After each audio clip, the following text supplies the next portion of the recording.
food storage spaces for surplus food. Coming down to energy performance, we basically looked into incorporating as many possible as active strategies, which were the solar panels, the lighting fixtures in terms of your LEDs, fan and exhaust in terms of using BLDC fans and conventional fans, and also usage of solar pumps as well as the solar chimney. Coming down to the passive strategies, we looked into employing rat bonds, large openings to allow ample daylight and rather than depending on artificial illumination, and also in terms of overhangs and chhajjas, which basically would prevent the direct solar exposure in games. So coming down to our simulation generated, we can see that as per our orientation, as per all the strategies that we've employed, in terms of radiation analysis, we could generate the facades on the southern and the western side with least amount of direct exposure to the sun. Similarly, in terms of glare, we see that because of the entire angled windows that we have done along the southwestern side of the project, so this entire thing is completely mitigated, wherein your internal spaces have an ambient temperature around and they are not directly completely hit by the direct solar exposure that we have.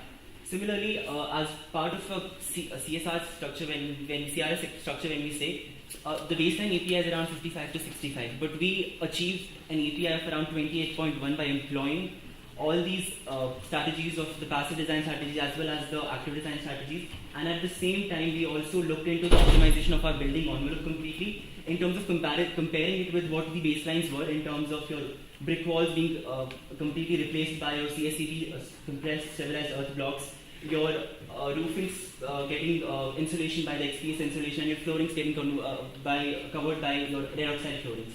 So all these basically help us to see as to how much of thermal conductivity we could reduce within the building premises. Similarly, whatever is our energy consumption demand is being completely 100% met by on-site solar photovoltaic system of energy generation, which is then also stored along with the batteries, providing for the days of the autonomy. Coming down to the water performance per se, so from the baseline of around 100 liters per capita per day, which we have taken, we have reduced it down to around 70, thereby reducing the entire water demand by 30%. And this was made possible by utilization of efficient water fixtures, your dual flush toilets, your waterless urinals, and all these things. Similarly, at the same time, we looked at reducing down the outdoor water demand by xeriscaping as one of the techniques, in which we looked up into the native species that could be planted there in terms of tamarind, black jamun, and gulmohar. Since the rainfall is extremely low there, we also looked into as to how much of potential would there be for rainwater harvesting per se, and we looked up into how that could also be utilized for our potable water demand needs. Similarly, this gives an overview of our entire water structure. We are dependent, since the region is, this community structure is not connected to a municipal water grid, so our only source of water was from the underground sources. Therefore, we relied on borewell water source as our main water supply demand, which in this diagram basically shows as to how it's circulated and stored in the overhead tanks, from which it's utilized for your building functions, and then later the black water and the grey water generated henceforth is basically treated and reutilized and recycled. So coming back down in here, we basically see in here, what we are basically doing is around the entire year, we're using 45 lakhs liters annually drawing out from the borewell. But we are giving back around 37 lakhs back to the ground, thereby recharging the groundwater by 80%. So we were very sensitive to the fact that we have to basically reuse that water and at the same time give it back to the source from where we were taking it out. Later, these are basically all the calculations that we did to understand as to how much of the water performance would actually work in our case. And these are basically the treatments of water that we have basically devised. So this happened with an aid of our project industry partners, which was Eco Solutions. So we devised an extensive, comprehensive method of treating water in terms of primary treatment, secondary treatment, and tertiary treatments, wherein the major part was your secondary treatment, wherein it uses your both aerobic as well as anaerobic treatments. And that diagram basically shows the entire workflow process of how this entire thing gets done. And also for the groundwater recharge, we utilize the technique of V-wire injection well technology, which basically works on a very passive gravitational water column pressure, which basically creates a pressure difference because of which the water percolates down within the soil. So next, coming to embodied carbon. The overall carbon emission we have reduced by 30% by use of various methods, CSCB, balancing board, and XPS sheets. CSCB is the institute production of CSCB can be done with decreased carbon emission. So we have reduced the carbon emission by 13% from the baseline, which is around 83.3%. Then the balancing board which we are using is we are reducing it by 86.25% from the baseline for the partition walls, and then the use of XPS sheets with pillar slab we are reducing it by 15%. So the overall reduction per functional unit is 19%, which is 19%. Next, coming to engineering and operation. Okay. Next, coming to engineering operation, using modular, based on our soil bearing capacities, water table, we've chosen raft foundation suitable for our thing, and modular construction using two-way slabs. Various materials to our construction of our project is can be sourced by within 85 kilometers. Using solar energy, we are converting DC current to AC current and utilizing for most of our appliances. So this is our electrical layout. Next, coming to the plumbing layout, we have 4 types of pipes running across all the poles on the southeastern edge, which is solid type, cold water, and hot water. So these are the various appliances we looked into to reduce the energy demand. Next, coming to the innovation, due to high indoor temperatures and high humidity levels, we had to control it by solar chimney. So this actually brings in, this increases the thermal comfort in the indoor spaces by 8 changes and everything.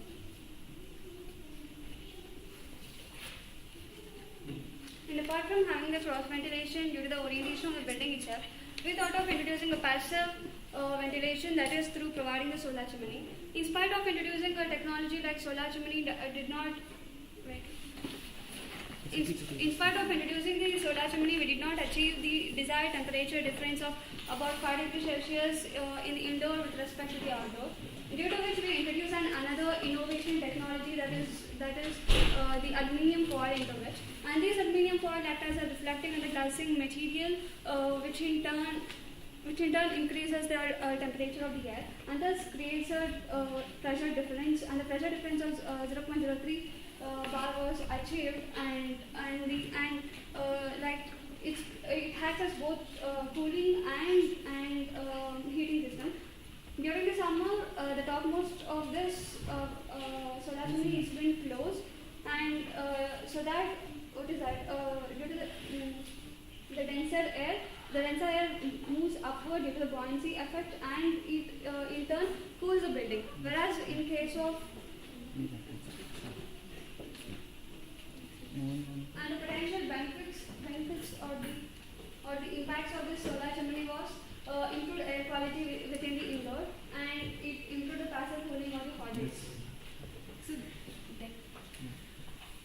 the deck is used for as per the functional requirements of the occupants. So this is mainly to provide residence to around 50 cafes which are owned by the community itself. So when we come to health and well-being, we have tried to understand the waste generated by our building, so which is biodegradable and non-biodegradable. Biodegradable waste is sent for composting, whereas non-biodegradable waste we are recycling to other waste. and the thermal comfort during the months of summer and during months of summer, that is April and May, was achieved through the help of this solar chimney, and whereas during the months of the monsoon, it was achieved using the centrifugal fans. And the natural ventilation, as the platform of the building, which is narrow and widened, and the cross ventilation helps us to achieve the natural ventilation by default. And apart from which, the orientation of these building helped us to achieve it in much better way. Items like when you come to affordability, items like civil work equipment, MEP has higher capex compared to the baseline, but all of these strategies reduce the OPEX. So our capital budget comes up to 28,436 rupees per square meter, which is 2,800 rupees per square feet. We are reducing it by 9.4 meters percentage from the base case. We're using various materials, energy efficient techniques like solar chimney, modular and prototype in our construction, and reducing construction time by locally used materials, and design strategies, and saving OPEX like I mentioned. So we have spanned our entire project into 2 years, which is 8 quarters. Okay. So coming down to the final value proposition as to why we are even doing it. So the first and foremost point is the fact that this community, as I already mentioned, is completely outcasted. There's no one to look out for them. And when we came into picture, and basically when we empathized with the entire community and got to know what they needed, we ourselves just felt extremely satisfied with it. And in terms of the value add that you're bringing into this entire community is the fact that we are first of all providing them economic upliftment by the kind of opportunities that you're bringing in for these people, because right now, the economy, especially the women folk of the community, have no other job roles per se to do. And they're extremely... Sorry, the time is up. Okay. So, Yeah, so you will need to end it. And just one last thing I want to talk about was the testimonials that we received from the community itself. They cannot wait for this to actually get built, because when we even spoke with our project partners, they saw a lot of potential for this getting built, considering the entire process that we went about is extremely native to that place, it's familiar to the people, and it's not something which is foreign to them. So even the community in itself can be completely participatory as and when this project is getting built. So I think... BMS. Sorry. Okay, thank you. You will need to end. Thank you guys. so Thank you so much. much. Thank you, Team BMSCA. You delivered the presentation very well. Now we have the jury's comments and questions from the other audience that we have in the room. Also, if you would want to have a look, so we could bring the model there. Yeah, sure. In the meanwhile, can we start with Sanjay?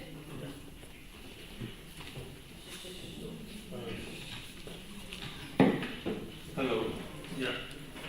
So I was curious to know whether you have a plan in which you show 260 people actually sleeping inside a 2,000 square meter space. So we It's don't. not so easy. So actually, when we looked into it, we also, since we did not actually look into the furniture aspect of it, but when we say 260 people in the build-up that we have, that comes to around 10 square meters per person or space. And also when we were looking at accommodating them for sleeping criteria, we were looking at the furniture being in terms of a bunk bed, so that you would double up your sleeping spaces like that. So that would completely reduce down the congestion that may be an issue, which might seem at the moment. So 130 Yes. pieces of furniture. Yes. Okay, what's the material of the deck? Incidentally, that deck on which... Yeah, so the deck, we have looked into providing a perforated galvanized sheet along with MS box sections, which basically form the framework for it. The idea was that as and when the cattle would be there, all the liquid wastes that are there in terms of peeing or all of that basically gets filtered out through the perforated mesh in itself. And something that is very resilient to water as such. So that's what we were looking at. But that creates a problem for degalvanization. A huge issue, because steel is extremely rich in the embodied energy that it takes to make it. Yes, sir. So considering what we are saying is that innovation in itself is modular in its nature. So when we say modular, it will be employed only as per the needs and requirements of it. It's not that we have to, as such, have to have the fabrication done for the entire 300 square meters, because when we say the cattle per se, it's very floating in its nature. It's not that we are saying that X number of cattle is there, so we have to provide that much of it. That's why we even kept it modular and not a permanent part of the structure itself. So as per the need, it could be employed in and plugged in with our entire intervention. Because one thing that we were looking at was how we could provide resilience not only for the people of the community, but also the cattle that they have. Because displacing the cattle apart from the community made no sense to us, and we wanted to kind of integrate this entire thing in such a way where we are looking at resilience in a very holistic way, in which the cattle along with the people are brought in together and they're given that sense of resilience. Because one of the major aspects that they even pointed out when we were talking to the community itself was that it becomes a huge issue for us to look out for our cattle in times of the floods. Because for them to even carry all their belongings and everything along with their cattle is a huge issue. So we were looking at ways by which we could kind of integrate all of it. I don't understand how your aluminium foil will actually help the airflow. It will hinder the airflow, because my understanding of solar chimneys is that one needs a matte black surface for the air to rise. So there is a black surface is also there. It's like painted with just black show it. surface, and the entire model is actually painted with black surface. But whereas when with this part, in order to increase the temperature, as the light entraps into this, it increases the wavelength of light. That's why it undergoes TIR. It undergoes TIR within this glass for this thing. How thick is it? Yeah, sir. No, the foil. Aluminium foil is as thin as possible. So in practice, how will you mount it in any way which is less than, say, half a millimeter or something? This is very good.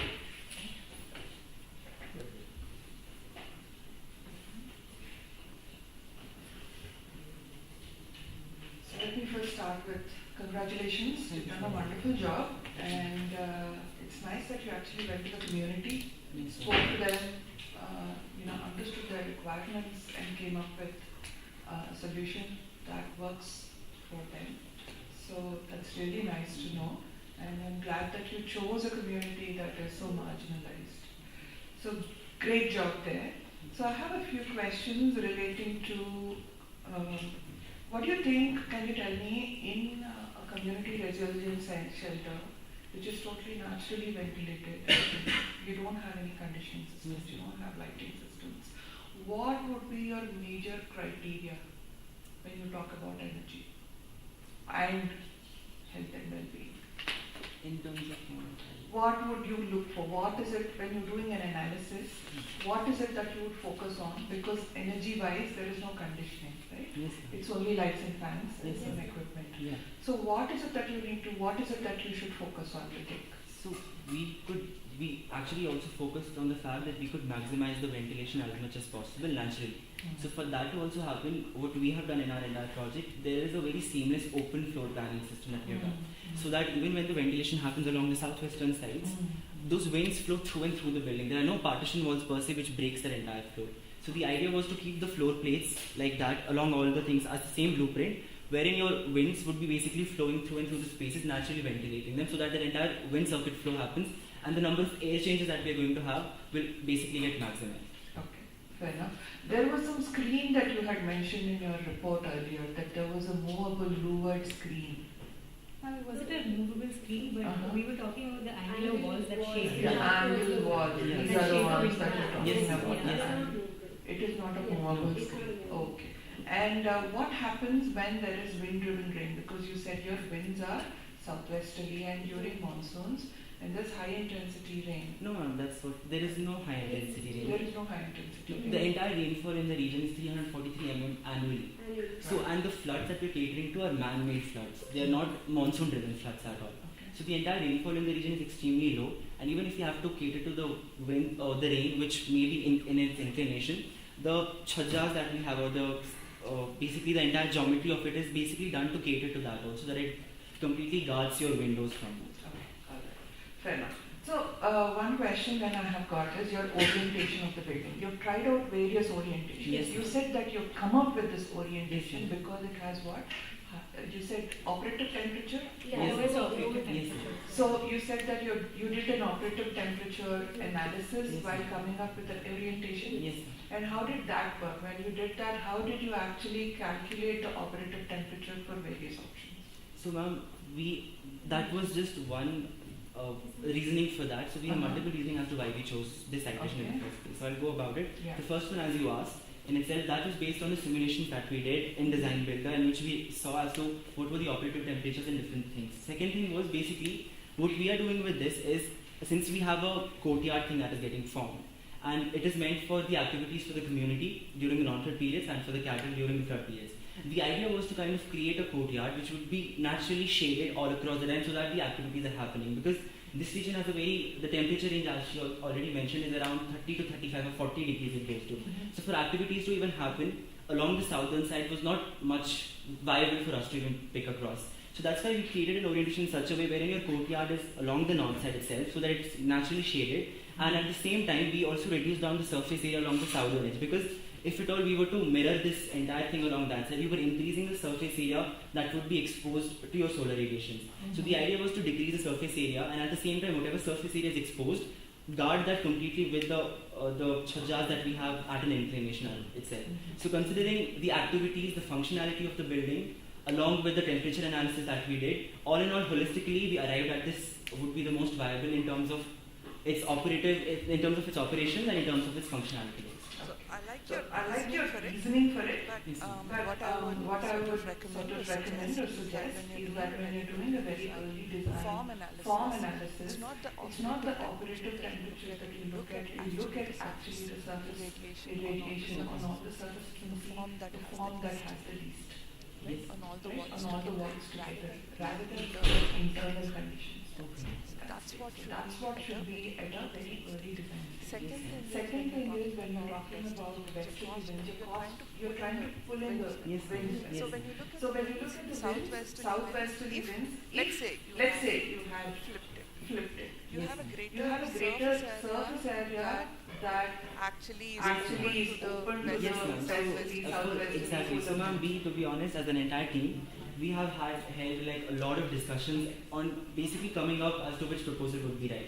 So it was basically like us evaluating the pros and cons and seeing where we could compromise to basically get a solution which would basically help all the functions happen properly. So it was something that we thought was the most balanced approach because it would basically cater to your activities happening in the courtyard, and at the same time in terms of the ambient temperatures inside and all of it, it was basically a balanced approach to getting it done. Because if in case we would have done the other operation, then one thing would have worked completely well while the other thing would not have worked at all.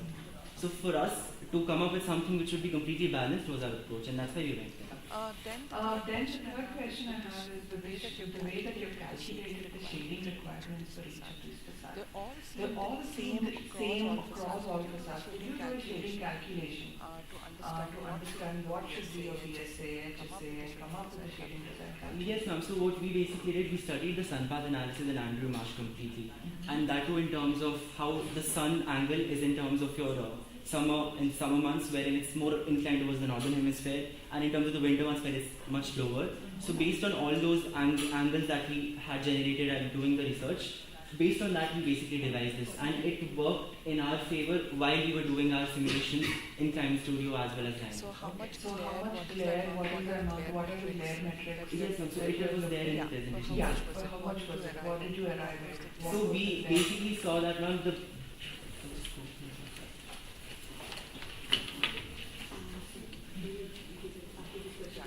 Yeah, sure.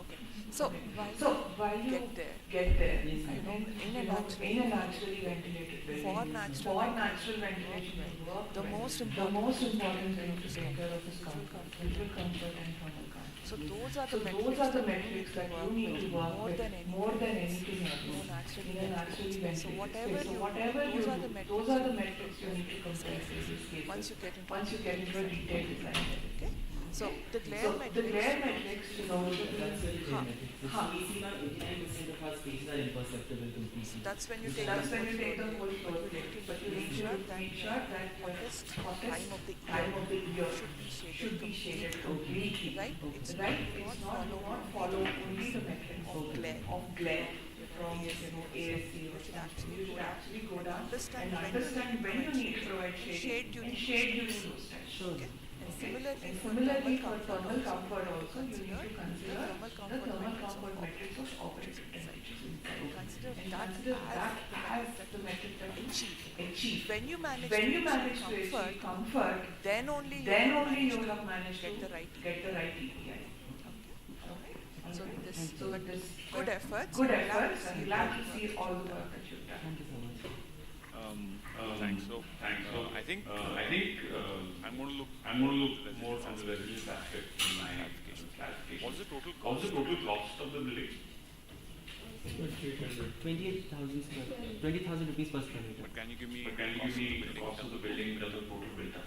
Yeah, in terms of the total. Okay, in terms of total built up, it's like around 6 crores. 6 crores. Yeah. One thing that you have to also think is that you're looking at a community of about 67 families. 65, yeah, 65. And you're providing a resilient solution for 65 families at the cost of 6 crores. There's Yes. also land cost involved. So no, we don't have the land cost involved. But There's also land cost to be added to this amount. no, sir. The thing is actually this land, as such, has been provided by the government for this. So it was Okay. So my point is that one of the value propositions you have to also give is that if I was to spend the same 6 crore directly to improve housing or other facilities where people live, does it make better does sense it make better to sense to invest that money there? or does it make Or sense does it to make invest sense to invest in in building a structure on the other side? Okay. yeah. So I don't think you've I done don't it, think but you've I done think it, but I think we have. It may not have been in the presentation, but we have definitely thought about it. Because one thing was that we were catering to the division of community resilience shelter, and if we were to go into the division of providing like housing or something of that sort for them, then our division vertical itself was completely negated. Second thing was that we intended to do it in such a way that it brings the community together, so that they have some sense of identity and belongingness to it, rather than doing individual So things anyway, wherein. fine. I'm sure you'll have thought about it. I think this is also going to be a question across all teams. In your value proposition, you have to be able to justify why the money is spent there, and not somewhere else. That's one thing. The second question I have is what that have you referred to standards for evacuation shelters? which state Should be the there number should of be toilets, the toilets, the minimum number of people that can people that can be accommodated, what are the kind of square meter area per person required. Yes, sir, we have done that. And we have done a lot of case studies of the disaster resilience structures in itself. Okay. And based on those case studies, we could generate as to how much per square meter. Because you the didn't space- seem to have that response. and I haven't I seen it in your didn't see it report, in your report. and I didn't see a And I reference didn't see a reference to any like when you're talking about all your embodied energy, embodied energy, you you quickly quickly are taken by this formula or system. system. But when it comes to But when it comes to standards for evacuation and shelters, this again cuts and this again cuts across other teams. other teams. This is another So feedback, another feedback or clarification. You said that You said that the community has 150 cattle. No, sir, actually, that was, when we say cattle also, it was done at the most maximum range, but actually it is not. The max they have is around 50 to 60, and inclusive of. What does each family have? So it's not like each family has one cattle. It's more like some families do have and some families don't have. So if I were to kind of put it across in one number, it would be So around one 50 to metric 60. So one metric I think is very important when you're working with community is to actually know what is their livestock numbers. Yeah, so I Okay, think and normally communities are very clear about the number of livestock they have, keeps who what, keeps what, and they have a and they have a very high value for and them. in a And in an evacuation evacuation scenario, they cannot evacuate their cattle cannot safely, they are not even That's evacuate. important. That's an important lesson. So So, I appreciate the I fact appreciate the that fact that you you brought in the issue of cattle. but I feel that But I feel like you have taken the treatment only partially on board. because Because this you deck know, this solution deck solution is not really is not really in my view a practical solution. in terms of In storage, in terms of assembling, disassembling, maintaining, etc. and given the fact And given that the fact that for a community for a that's community poor, that's poor, extremely marginal, extremely their marginal, assets their in terms of assets in terms of livestock are extremely valuable. extremely valuable. I would provide a far more dependable solution for cattle. and this also And again this cuts also again across cuts across other teams. livestock. Livestock, how are we provide going to provide the livestock is an extremely important part of the community shelter. You're talking about the fact that they have cattle and you're talking of management of their dung. You haven't looked at biogas as an option, any particular reason? So we did not want to do that also because we didn't feel it would be viable, its functionality considering the flood periods and everything. And also when we see about even utilizing the carbon cakes that they have, maybe for all the domestic needs, we felt it was just going to increase the carbon emission, that it was not hygienic. And that too, since it's a community-based structure, we wanted to kind of cut down on the usages of all those kind of things that would potentially be a risk or be not that viable as to the other cleaner sources of energy that we were looking into. And also what they actually right now utilize is the LPG gas cylinders, which are completely subsidized to them from the government itself. So we did not actually feel the need to provide. And what price do they buy LPG? Do you think they're completely subsidized?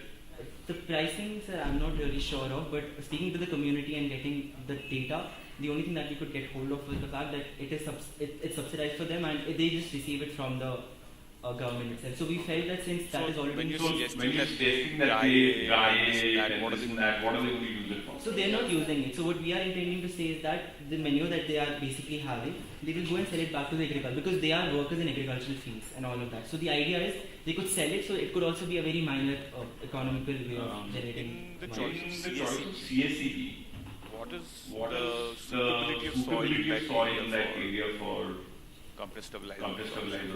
Yes, sir. So when we see of that, you want to talk about it? Yeah, so it has 30% clay and the rest is sandy soil.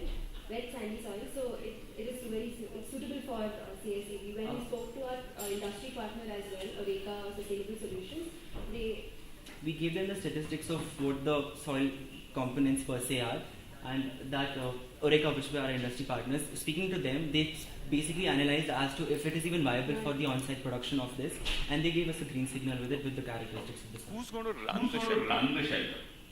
So, yes sir, that also becomes one of the things. So, since it's a community-based structure and it's a public structure, how Stelco in itself works is that after considering a scenario wherein the structure is built, so the management of the structure becomes an extremely important thing because it's a community-based structure, someone has to run it, right? So for that, when we spoke to our project partners as to how the functioning of the building will work on a day-to-day basis, they did mention the need of a human resources cell, something that is already in place within our entire precinct. So those set of people will be working and managing this entire thing. So even when we went there are people from Selco who work in this community for the people, although they do not live along with them, but to manage, because what has happened right now in the existing community, some of the solar panels are being provided by Selco Solar Company to them. So whenever the community has any grievances per se, they reach out to those people. So the idea was that human resources cell in itself would be managing, which would be managed by Selco Foundation in itself. So it won't be a community run shelter. It will be community run shelter, sir, but in terms of overheading the entire functioning and ensuring all the processes are seamless and streamlined, and in case of any grievances or things that have to be taken care of, that is the time when they come into picture. So that there is an overheading body which basically is ensuring functioning. I'm going to close with one last. There's more, but I guess we don't have time. So I think one aspect that teams typically are missing is the operationalization. Who's going to operate? How? And especially when we say community, it's very easy to say community, but it's far more difficult and challenging to put a system in place. So anyway, that's one feedback, and I'll hand over to I've done a lot of work in CSCB. I've never seen a rat trap bond executed at CSCB. I really haven't. I mean, it's always in fired red bricks. Yes, sir, but we intended to also do that because we did not have any conditioning systems also in place. So we wanted it be completely passively driven so that we don't anytime require any needs of artificial or mechanical ways of ventilating or cooling the building. So in that case, you should look at for a building like this, you need to look at thermal mass and not just value. Thank you. So do look at the metrics, understand which ones you need to follow and when has to be ventilated. Thank you so much to the jury members. It's good that the team had all their aspects covered by the jury members. And thanks once again to the team DMSCA. Our second presentation is from Team Encircle. They have worked on a project ICAM that is based in Itanagar, Arunachal Pradesh, and their project partner is Public Work Departments, Arunachal Pradesh.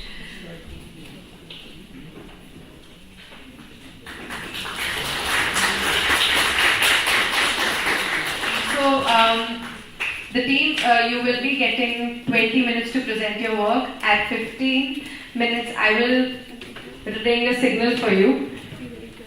So, good luck. Also, one more thing, I'll request you to use the mic because the session is also being streamed online. So, you can use this.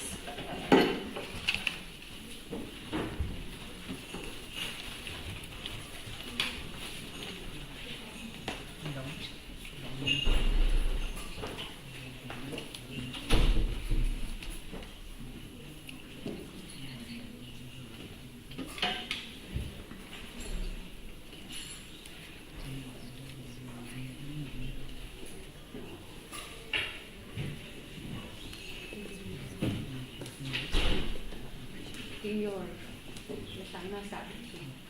Please start.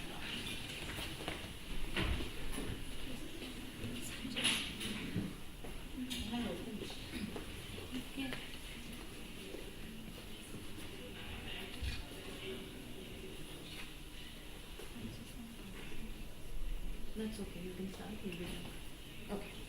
Building resilience is not an option. It is a necessity in the face of recurring challenges.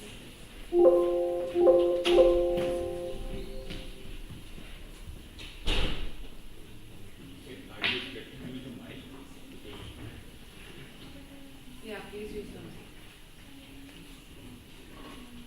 Good morning. We team Encircle are here to present our project IQ, a community resilience shelter designed to harbor refugees during the times of disaster. After considering 3 other projects in Pune, Andhra Pradesh and Assam, we decided to partner with the PWD Arunachal Pradesh for the design of the State Disaster Management Authority Office (SDMA). Arunachal Pradesh is prone to various disasters such as earthquakes, landslides, floods and threats of war. The SDMA office ensures effective disaster management from from risk assessment to post-disaster recovery, ensuring statewide resilience throughout. The proposal from PWD was to integrate a state disaster management office with a public space to function all year round, and hence make it a comprehensive community resilience shelter. The building is located southeast of Civil Secretariat building complex, and the two are separated using a compound wall. There is a side slope from east to west of 5 meters. The main public access is from the national highway, and the building's area is 3,640 square meters, and it has a minimum of 12 meter buffer on all sides, excluding the side setback of 5 meters. To begin with the design, as a team, we came up with a few guiding principles that brings out the ideas of mitigation of the consequences, promoting public awareness about potential disaster, inclusivity of all forms of life, providing general public with the know-how necessary to protect themselves and be of service at all times, adapting to different situations, prioritizing functionality and sufficiency throughout the year. Together, we make Project IQM implying oneness, harmony, and unity. That is the main motive of our project. The building is designed by orienting the longer faces towards the northwest and southeast facade. Later, we also followed the sun path and wind direction to further help us with the design. The building was originally conceived as a G+1 structure built on stilts to utilize the side slope and to tuck the car parking underneath. Later, slope roads were added to mitigate the problem of rainfall and add a vernacular aesthetic. However, this posed a problem for solar panel placement and also questioned the earthquake safety. To overcome this, the building plinth was stepped, and later we came up with a sloped facade with building integrated solar panels. However, this solution was expensive and also created dead spaces along the periphery. So, we had to go back to the staggered building form. Later, the G+1 also led to intermixing of the public and office spaces. So we had created an entire floor just for the SDMN office. To facilitate smooth circulation, they have also provided separate entrances for the office and public areas. Terraces were added to create buffer spaces, and atrium was included to facilitate natural ventilation and daylighting. Further, shading devices were designed for each facade to provide a glare-free and comfortable indoor environment. The ground floor zoning is done in such a way that the functions are segregated according to the users. Common areas such as food court, kitchen, and store are in close proximity to the entrances. Workshops and seminar hall may be leased out when required to train the locals with skills such as temporary shelter construction and medical aid. The first floor, while meant primarily for SDMA training purposes, can be turned to serve as a part of the disaster shelter when the need arises. It comprises of a small conference room, daycare center for employees' children, space for archives, workshop, and a seminar hall, and also a dormitory for visiting officers. The second floor is reserved exclusively for offices of SDMA, which has uninterrupted workflow even during the disasters. It comprises an open office along with private offices for the higher officials. To promote universal access, ramps have been proposed up to the first floor and hence maintains the privacy of the office floor as well. Atriums are proposed to encourage visual connectivity, improve daylight and ventilation. Given the large spans to infiltrate light, window heights have been increased up to the beam bottom and hence negating the need for lintels. While designing the shading angles, occupant hours have been taken into consideration. Fins in the northeast use modern interpretation of vernacular bamboo weaving patterns. On the southwest, there are minimum windows and vertical concrete fins have been used which form the pergola on the second floor. On the southeast, bison board light shells have been used to let light reach the deeper recesses of the building. On the northwest, sawtooth fins have been used. These can block the west radiations and they can allow diffuse daylight from the north. And the plain faces of the shading device use moss concrete, which helps in purifying the air. The design also integrates biophilia by bringing the outside in, using terraces, green interiors, facade, and courtyard. The indoor plants help with the indoor air quality, while the terrace plants help with cooking and medicinal purposes. The on-site plantations maintain the local biodiversity. Given the rich ecological character of Arunachal Pradesh, which is also known as the bird's paradise, we have also taken measures to protect the local flora and fauna. Further, thermal comfort is achieved through optimization of windows, provision of the atrium to facilitate stack effect, louvers to promote cross ventilation. To reduce the heat gain, we have provided terraces as buffers. More than 50% of the roof surface area is reflective to mitigate the urban heat island effect. We have achieved maximum comfort hours as shown in the psychrometric chart using these strategies as well as low U-value materials. From simulations, we understood that we are able to achieve 98% of comfort hours assisted with ceiling fans. The IMAC tool also shows that the operative temperature lies within the comfort band. To further prove natural ventilation, we have used algorithms as mentioned in the National Building Code, which shows that we are able to achieve 12 air changes per hour in the building, which helps with the high humidity levels. Further, for the visual comfort, we have provided light shells and atrium, achieving a spatial daylight autonomy of 44%. Design strategies have been considered for social well-being to build a sense of community by terraces and a community kitchen. Comfort is intended to be provided even in times of disaster by accommodating 460 refugees using our renovations. Cattle sheds and animal shelter is given in the workshop areas. The ground floor can accommodate women, the first floor accommodates men and families, and the atrium acts as a control center. At first, we tried making use of the existing furniture to create beds for people. The fixed chairs in the seminar hall and the workshop chairs are converted into beds to accommodate the elderly. Further, mattresses are used to accommodate the rest of the refugees, and to optimize floor area to full of its potential, bunk beds have been proposed. The bunk beds allow double occupancy, accommodating more refugees and families and enabling families to stay together during disasters. Linoleum flooring has markings for easy placement of these beds. These beds can be stored flat, can be easily deployed in times of need and disposed in the pandemic situations. The whole facility turns into a refuge center within the time period of approximately 30 to 36 minutes. The furnished assembly and conversion is easy, aiding to the community engagement. In addition to the toilets in the building, 10 portable toilets with the pre-installed plumbing is provided in the parking lot, each catering to about 15 people. The space-efficient toilets feature a twist and lock mechanism and can be stored in a fraction of space than required by the conventional toilets. With the faith and the power of prayer, we have used the Buddhist prayer wheels as railings around the atrium. Although this generates a minimum amount of electricity of about 100 kWh annually, the psychological value it adds cannot be quantified. Similarly, we have also used mechanical movement from the gym equipment to generate electricity, which would be used for the non-essential areas such as the landscaping and outdoor lighting. To reduce the energy consumption in the building, we have used a range of passive strategies from orientation and massing to cross ventilation. In conjunction with these, we have also used energy-efficient appliances such as LED lights and fans with BLDC motors. These strategies have led to a significant energy savings, reducing EPI from 70 in base case to 21.5 kWh per meter square annually in our case. Together, the energy generated from prayer wheels, gym equipment and the solar paves way to a net zero energy building.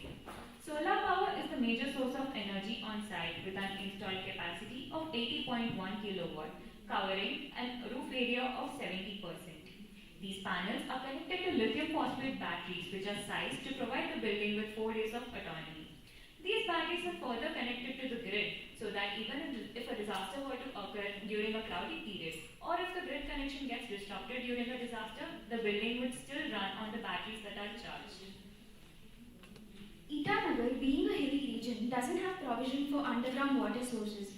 So, as of now, the people of Itanagar rely on surface water majorly, which has led to a greater demand for drinking water. With an annual precipitation of 2,789 mm, there is scope to meet the water demand through rainwater. Through an efficient rainwater harvesting system, 98 lakh liters of water is being collected on site per annum. Since the demand is only 25.7 lakh liters, the surplus water is given back to the public water source. Due to seasonal variation, there is a demand for water during the months of November, December, January and February. To curb this deficiency, municipality water has been taken during those times. The rainwater collected is primarily filtered by sedimentation process. Later it undergoes acid neutralization in the UGT and drinking water is further filtered with an RO filter. With the usage of efficient water fixtures, the water demand has been brought down by 51.2% during normalcy, whereas during a disaster, it has been reduced by 51.8% with effective water management. Also, water resilience is achieved by storing water sufficient for 4 days for 460 occupants year-round. The generated grey water and black water is treated separately in a sustainable and cost-effective water treatment plant called EcoSTP. The treated black water is used only to recharge groundwater table, whereas treated grey water is used only for irrigation. Our site has a significant slope, so in order to mitigate the load of rainwater flowing down, it is channeled into storage tanks and sent out to the public water supply system. Additionally, surface drains and permeable surfaces are provided to facilitate the seepage of water into the ground.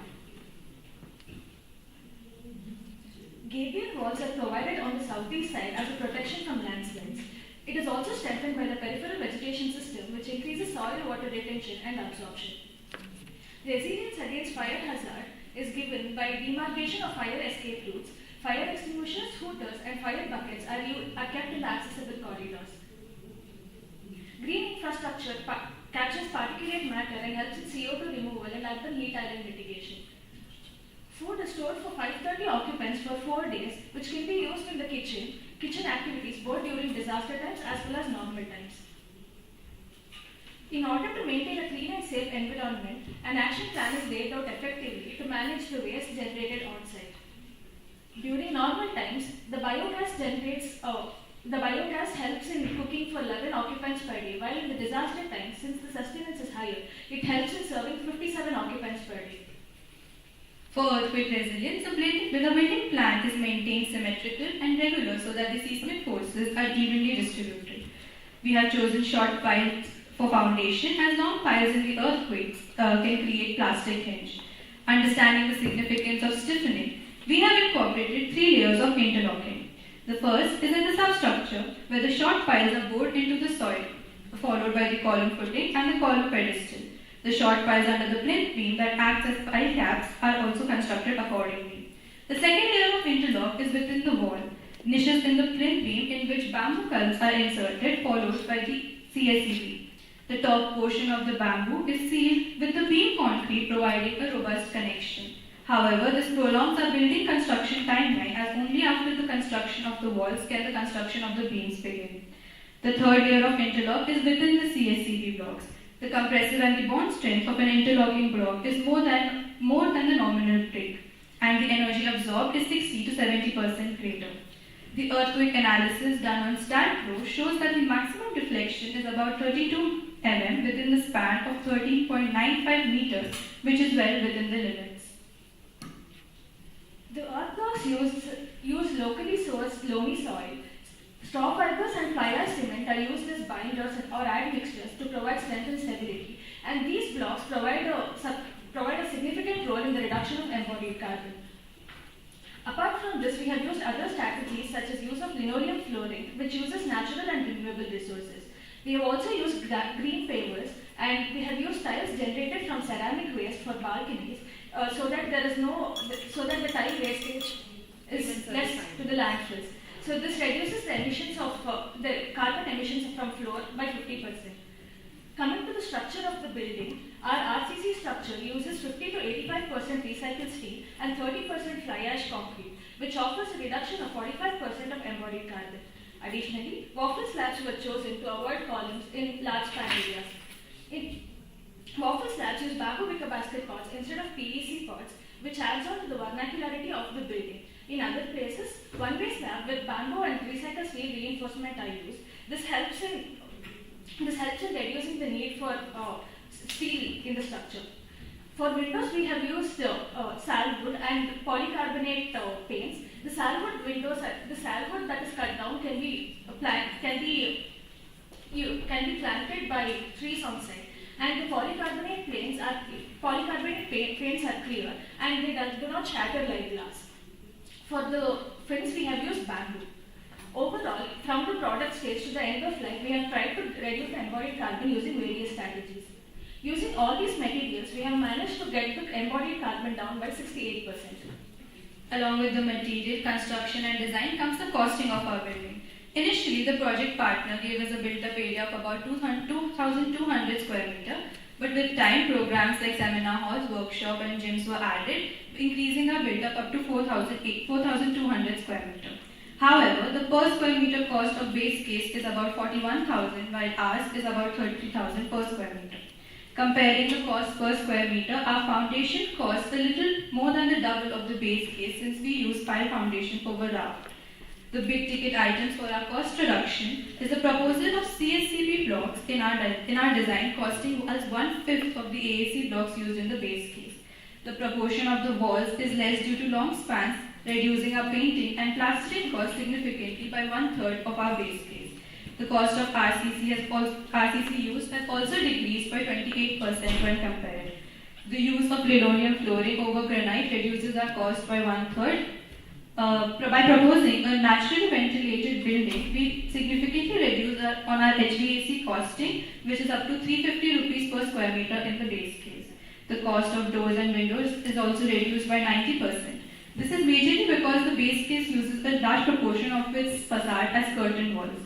The double glazing is also costlier than the polycarbonate we have proposed. The frames of our doors and windows are locally sourced plywood. There's a significant reduction in the vertical circulation as well, as the base case is a G+6 structure with two sets of lift, while we are a G+2 structure with one lift. To summarize, Project ICAM is resilient to various natural calamities and serves as a shelter during disasters. Only 30% of the harvested rainwater is consumed and the rest is given back to the municipality. The overall cost is reduced by 27%. Design of the convertible furniture that could be replicated. Passive strategies have been used, reducing the EPI by 47%. During disasters, battery storage can sustain the building for a period of 4 days. Reduction in transportation cost with the use of locally available materials. Visual comfort is achieved by optimizing windows and using suitable shading devices. The users are benefited through integration of greenery, privacy for the offices by providing separate floor and separate entrances.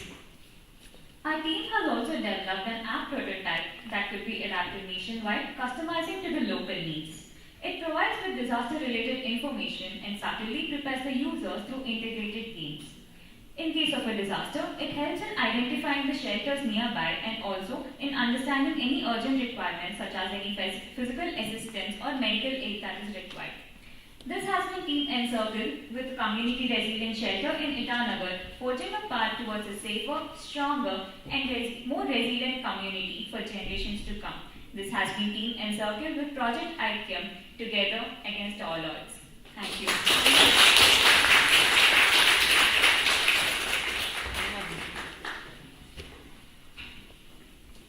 Thank you, Team Encircle, for finishing well within time and having really good graphic representation.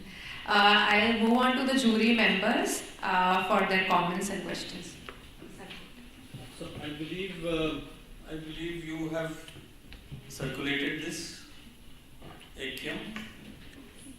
This is part of your design, right?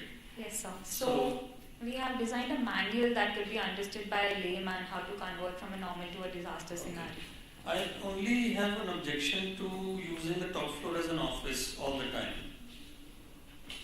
It's odd, actually. So it's the State Disaster Management Authority who has the office. So especially during a disaster, they would have more work to coordinate with the other facilities. So we had to provide for an office throughout the year. No, but if they have more activities, they employ temporary people as well.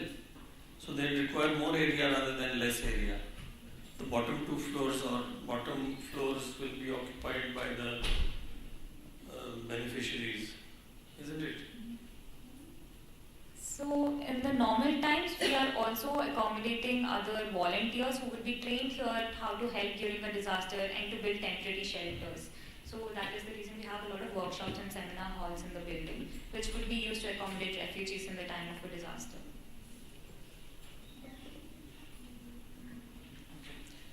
A few technical questions I have got, again related to comfort. Yeah. So I saw a lot of theoretical, proposals that you put in, but it would always be nice to back it up with numbers, with your analysis, and showing that you've met the metrics for comfort. Right? For example, if your shading devices are not designed correctly, you will use blinds. When you have blinds down or curtains, there's no natural ventilation anymore. Right? So everything is interconnected. EPI doesn't mean anything in a naturally ventilated space unless you achieve comfort, both visual as well as thermal. Right? Second thing is, I've seen shading devices for everything. There is no shading device for the roof glass. So for the roof glass, instead of giving an extra shading which would reduce light, we thought we could use tinted polycarbonate sheets. Okay, and what would be have you checked what the SAGC of that would be and how much it would reduce? Right? So remember, roof gets the highest, twice the amount of walls, the worst walls, and so 5-6 times more than an outwall. So shading the roof is actually most important than anything else. You cannot have, you showed a lot of imagery with direct sun coming in. Do you think people would like to be in such spaces or work in that space? In most of the spaces using the daylight analysis, we have tried to achieve ambient light throughout. So using the shading devices, we have made sure that there is no glare that is coming into the building. With shading devices, have you calculated those shading devices? We have. But then there is no shading device for the upper pane. It is there is you've shown only single one in the middle. There's nothing on the upper pane. Anyway, you need to look at shading properly. You need to look at it for every single pane, not just some. Okay, all right. Next, second thing is your proposal for your toilets, which you said you will pop them up in the parking areas. That's interesting, but how would you connect it, to the sanitation system, to the water system, to the plumbing system? So the plumbing is already done. The pipes from the OHD and connection to the STP is already done in the parking area. The pavers are provided in the parking area such a way that it gets camouflaged there. So we have shown over here, we have provided a vent for the toilet as well, and there's an inlet pipe vent provided over here. So it will be pre-installed only in the event of a disaster. As a plug-in, the rest on the surface it will be connected. How will you take care of all the leakages? Do you think it's that easy to connect? Just like that? So you need to think about it a little more. Understand how quickly, how easily it is you can actually connect it to the plumbing system. And what happens to the plumbing system when it is not used? It will dry up, fill up with rodents, cockroaches, the pipes, I mean. So then what? We can close it with the cap and it gets camouflaged with the... One end you will close. What about the other end? It will go into the STP system. So what happens when there is your STP designed? How is your STP designed? Suddenly you're having so many people coming in, right? So what, and then during non-resilience time, you have only as much, maybe 1/4, not even 1/4. You have about 10% of the water requirement during non-resilience times compared to resilience time.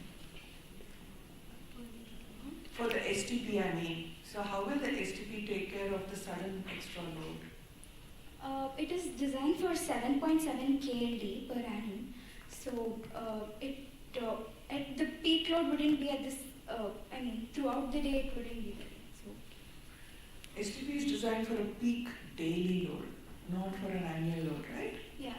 So do think about the technicalities and the engineering of this whole system. For the disaster scenario, apart from what is, the thing is, in the building we have 30 toilets. That gets connected to the STP that's already there. For these portable toilets, we are proposing a biodigester which gets connected there. So Okay. there's another system that we'll be setting up. Alright, you have a separate system for the biodigester. So you need to think through the engineering of something like this in a little more detail, right? Okay. From what I see, it doesn't seem practical. Okay, it's not so simple. You need to understand what happens when they're not in use.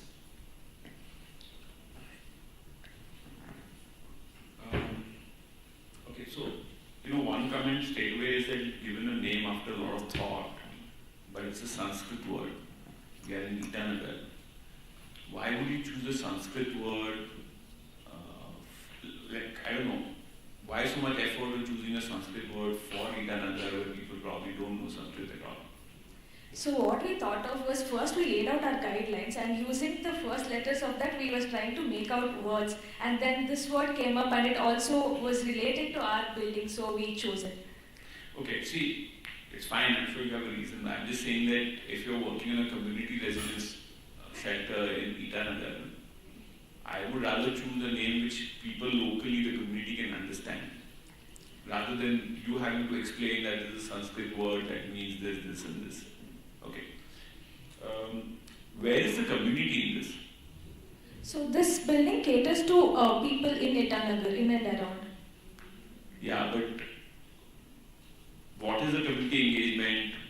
What is the need for evacuation in Itanagar? What's the evacuation case? For example, in the earlier example, you saw that there is a clear flooding scenario. So what is the evacuation case in Itanagar? So here we have frequent earthquakes. Almost every 13 days we keep having earthquakes, but the tremors are slightly with a magnitude of only 2 to 3. Whereas, so the last felt earthquake was 2-3 days back, which was of magnitude 4.8. So it is. No, but there may be earthquakes happening, but is there an evacuation case in the sense? Have you actually looked at whether there is a evacuation of people happening? Who are you going to evacuate? So all those people who are injured or who have lost their shelter. No, what I'm trying to say is that in the last 5 years or in the last 10 years, has the ASDMA needed to evacuate people in Itanagar? I'm not saying they're not evacuating, I'm saying that do you know whether they're evacuating or not? Or are you just doing this because it's a community shelter and we are supposed to provide a shelter, so we are providing a shelter, What's the evacuation case? So the SDMA, along with SDRF, which is the Disaster Response Force, have been trying to evacuate, bring in people from the really disturbed places to some safe facility, which they were falling short of, and they were always building these temporary sheds. So instead, they were proposing these SDMA office with a few common rooms for women and men separately. So we came up with this project. Okay. So anyway, now you're saying you're giving some explanation, but it was not clear in your presentation or in the report as to what is the evacuation case. The other thing you have to keep in mind is that this building is part of the Civil Secretariat complex. Right? That's where the Chief Minister will also come at times, there's the Chief Secretary, all the big bureaucrats. So entry of public and a large number of public into a public building where you have very high security concerns, protocols in place, I'm not sure whether it's a practically implementable idea. So it's not a part of the civil secretariat, but it's adjacent to it. There is a high compound wall that divides the civil secretariat from the our facility. And I understand that, but I'm saying that when you have, let's say you have a big event, like you have a big disaster, you probably are going to have the chief minister or a very senior minister of cabinet coming and sitting, because there's going to be a control room in this building, right? They'll be managing the operations for the entire state. There'll be security coming in and out, there'll be high-level officials, there'll be officials in the center. So it's not really a building. For me, there's a mismatch between the nature of function of the SDMA. Typically, it has to function 24/7, and it goes into a sort of overdrive when there's a disaster event. And also trying to accommodate complex needs of community members, children, women, injured people. So mixing the two in the same building, in the same campus, to me doesn't seem practically implementable. It probably is a good idea, but there are also practical challenges in my view in actually making it possible. So what's going to happen is that tomorrow you may design it like this, but when there's an actual need for evacuation, the protocol will come into place, and they will not really have people coming in. And I feel that as designers, when you're working on the brief, these questions should really be part of your analysis. Okay, the SDMA may have said this to you, that we would like this, and you've gone by that. But I'm not sure whether you've actually questioned that brief.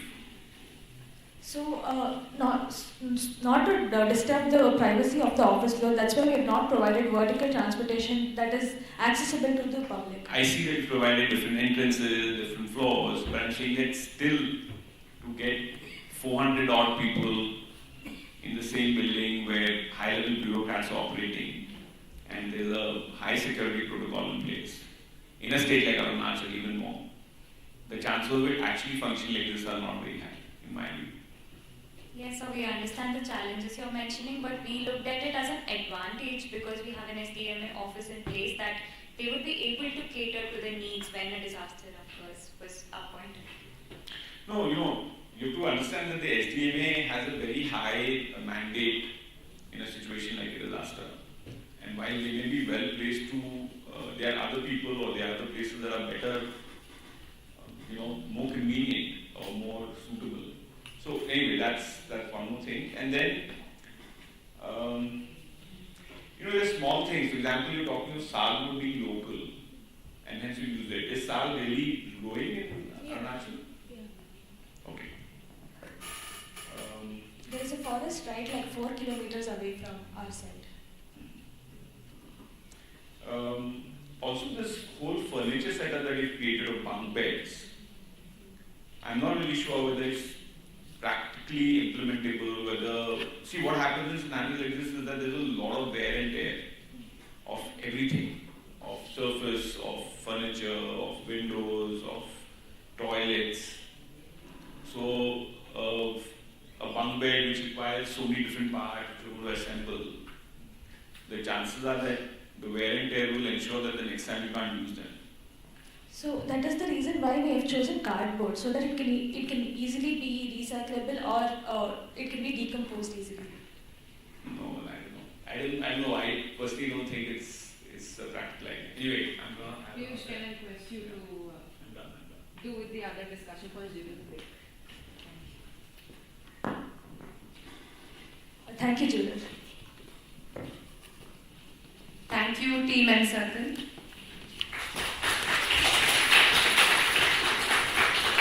And thank you to the jury members for their questions and comments. So we have a short 15-minute break. I would expect all of you to be here in 15 minutes precisely. And I would request all of you not to get your teacups inside. So just dispose it of outside and come. Thank you.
हाँ हाँ वो कह सकते हैं.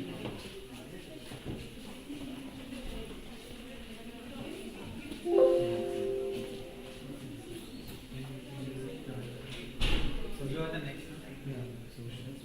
No, no, no.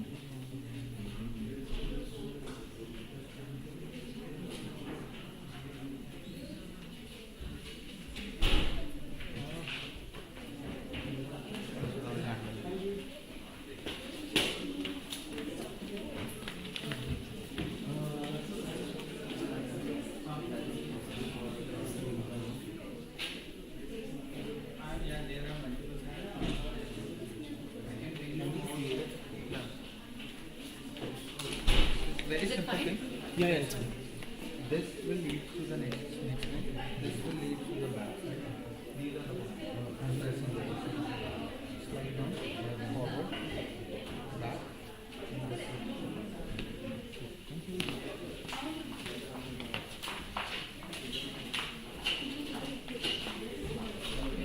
Excuse me.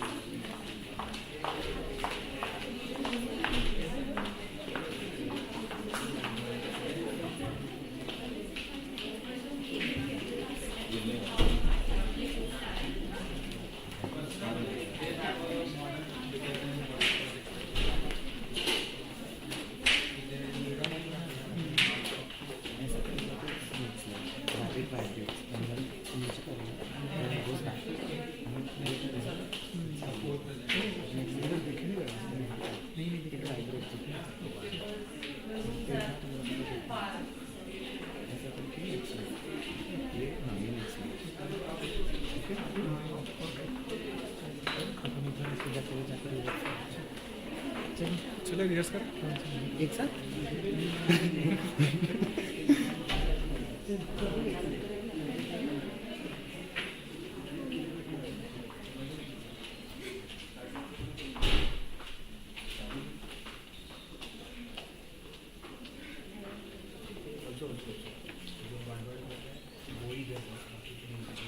इकडे आहे ना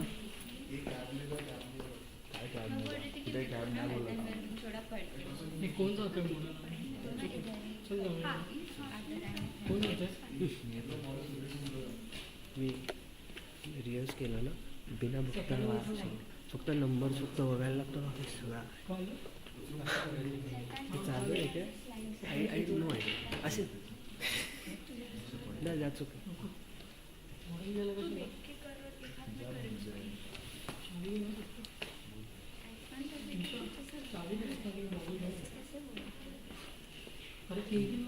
खाली घ्यायचं उसमें कुछ पॉइंटर से आयु दोनों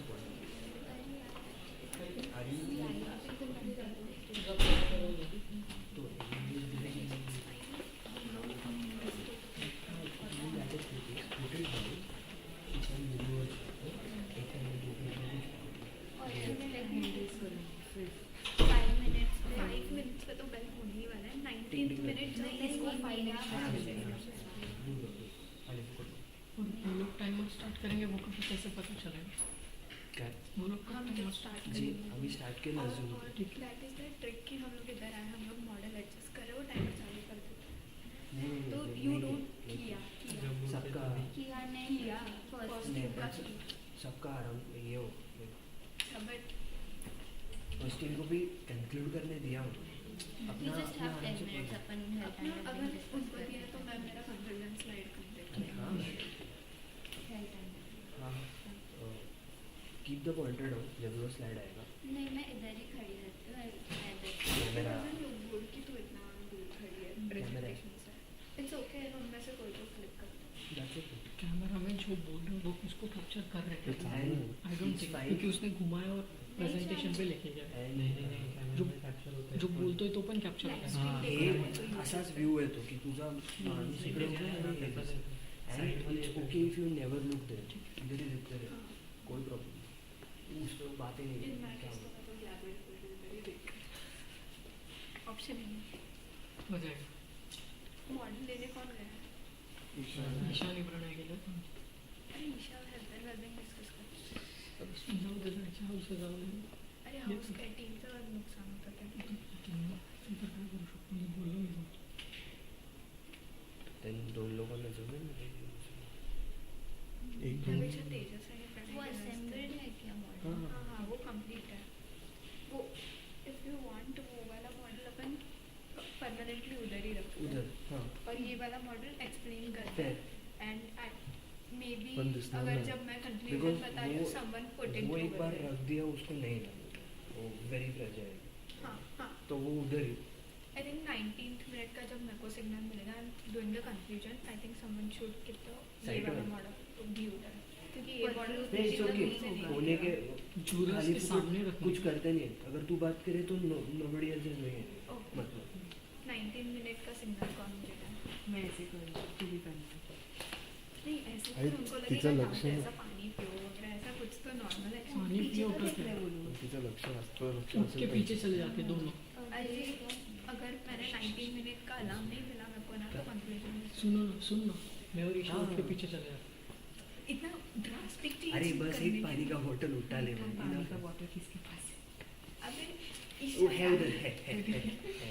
राहुल पाण्याची बॉटल द्यायचं, टायमर ऑन कर. जेव्हा 19 हिट होईल बॉटल उचल पी, बस काहीतरी बस एवढं. और मेरे को एक ही पर्सन बताओ मेरे को किसको देखना राहुल है. And only Rahul. Okay Rahul मेरे को जब 5 मिनट्स होता है तो पानी. एक 5 मिनट्स पे पानी पीना 19 मिनट्स पे पानी. माझा फोन घेणार तू. जसं एटीका सुरू करणार टायमर ऑन कर, ते पक्का बंद कर. स्टार्ट कर. 5 मिनिट झाले. चेक कर जरा यूट्यूबची लिंक. तुम लोग कोई फोन जारी कर रहे हो इधर? नाही फोन क्यों चाहिए इधर? राहुल देख रहे पूरा टाइम. प्रेजेंट. हाँ वो एड्रेस हो गया. राहुल देख रहे दोनों टाइम. और तुम लोग कुछ क्वेश्चन पूछो ना. ये जैसे तुम कि लोग कौन सी team? what does resilient mean to your structure? ऐसा कुछ. अरे वो ऐसा थियरी वो अपने को आएगा सेम कि व्हाट इज द इवैक्यूएशन का. मैं तो अपने क्वेश्चंस बोलूँ मैं. थर्मल कंफर्ट का स्टिमुलेशन क्यों नहीं है? रेजिलियंस का मीनिंग क्या है? कॉस्ट का ब्रेकडाउन विद रिस्पेक्ट टू पहले का मेरे पास आंसर नहीं. विद रिस्पेक्ट टू छोटे छोटे हाउस क्यों नहीं बना और कम्युनिटी हाउस क्यों बना है? तो उसका आंसर क्या हो सकता है कि एज अ प्रोजेक्ट हम कम्युनिटी को अपलिफ्ट करना चाहते हैं. लाइफस्टाइल ऑलरेडी छोटे छोटे हाउसेस ही है. ये materials like bubble and adopt with mechanical ventilation of fan reduces the overall temperature. तो उसके ऊपर अपने पास ब्रेकडाउन क्या है? वही वो 5 का था ना श्रुति तो का. अपना building are they hollow bricks. So only the south facade of community hall is a hall. बाकी सब building so it is a thermal. अच्छा तू बोल देगा ना. अरे हाँ पूछा तो. और जो उन्होंने क्वेश्चन पूछा था कि रैक कौन कभी कॉम्प्लेक्स में बनता है. नहीं वो सीएसी भी क्या है. सीएसी भी कैसा करते हैं, टूटते ना इनसे. उसमें वर्ड बना तो टूटेगा, वो सब क्रम्बल होगा. तो अपना केस में मकसद के लोग ग्रीन से बनेगा. और वो किधर है? युवराज एम सैंड है, मैन्युफैक्चर्ड सैंड नहीं है. हाँ पक्का. ठीक है. जिसका प्रेजेंटेशन होगा वो बैक. हाँ जी. वंस डन तीनों टेबल के पीछे. इन्हें एकदम ऐसा सेकंड. अरे लाइन मेरे लाइन. इधर you don't have to next होगा वो माइक पकड़ तू बस आने गए. अरे सुनो रे, जो नेक्स्ट होगा माइक रिजल्ट को पहले तुम लोग के माइक में लेके वो क्लियर कर. वो मेरे को डाउट है कि पूछेंगे.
team next show here?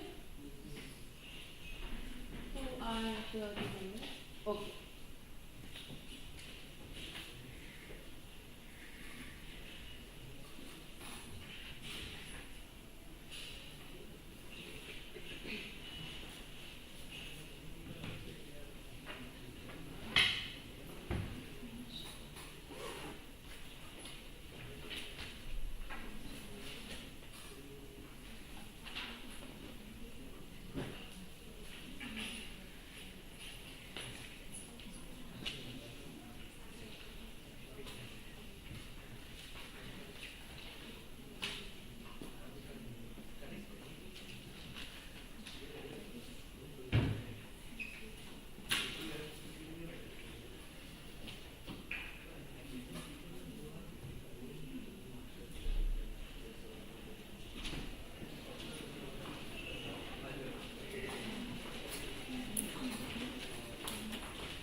Hello. Good afternoon, everyone. We are Team Next Show, and today we are going to present to you our project, Ashra, a community resilience center. You know how to use it? Yeah, I do.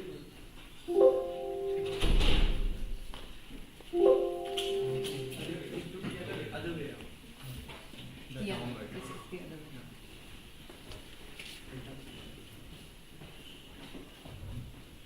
So, our team comprises of second and third year architecture students, along with third and fourth year engineer students.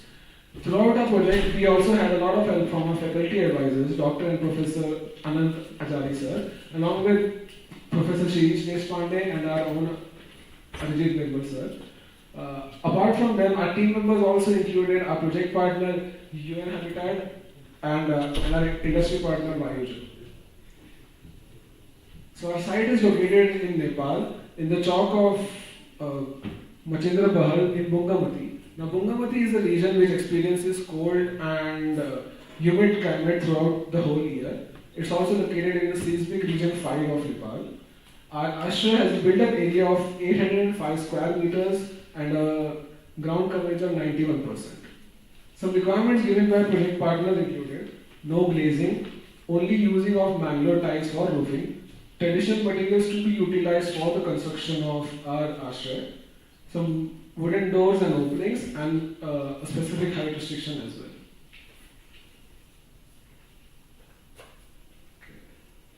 After a detailed analysis of our site, we observed that our whole site was covered by narrow alleys, which were only accessible through small vehicles such as two-wheelers or just by walking.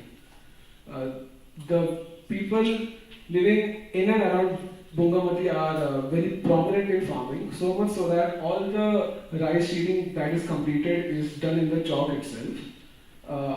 Alongside farming, Bungamati is also known for its tourist attractions, such as the Machendra temple, which makes sure there is a high tourist footfall throughout the year. The Newari tribe is a prominent community in the Kathmandu Valley of Nepal. They are mainly known for their ancient art of woodcraft, which unfortunately is in a steady decline as the days goes by. Even though it's in a steady decline, the region of Bungamati is heavily affected by the Newari architecture, so much so that even till this day we can see their designs being used as well. Due to the heavy influence of their ancestors in the daily lives of the people residing in Bungamati, our team decided to go ahead with similar design values as that of the Newari architecture for the modeling of our project.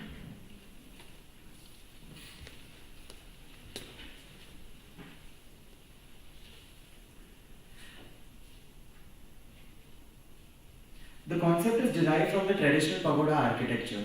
Its main feature is the Shimbashira, which is able to withstand the earthquake and also the lateral momentum of the floor. Inspired from this, we designed the central core, which is able to withstand the seismic load. And it is also the reason why our structure ashray is stable. Talking about the form development, it all started from a basic cuboidal form, as it can efficiently withstand an earthquake. It was necessary for us to understand that the central core and the structure needs to be separated. And in order to do that, we had this gap which made sure both of them were separated and also avoided collision. We have this extrusion of the toilet block which acted as a wing wall and brought in wind inside a structure ashray, making the interiors more comfortable.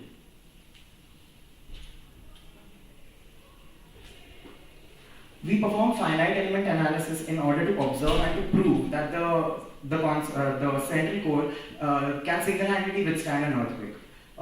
This analysis was also done to observe the points of stress and their locations, which was being used in order to design the flooring framework layout, which I'll be explaining further.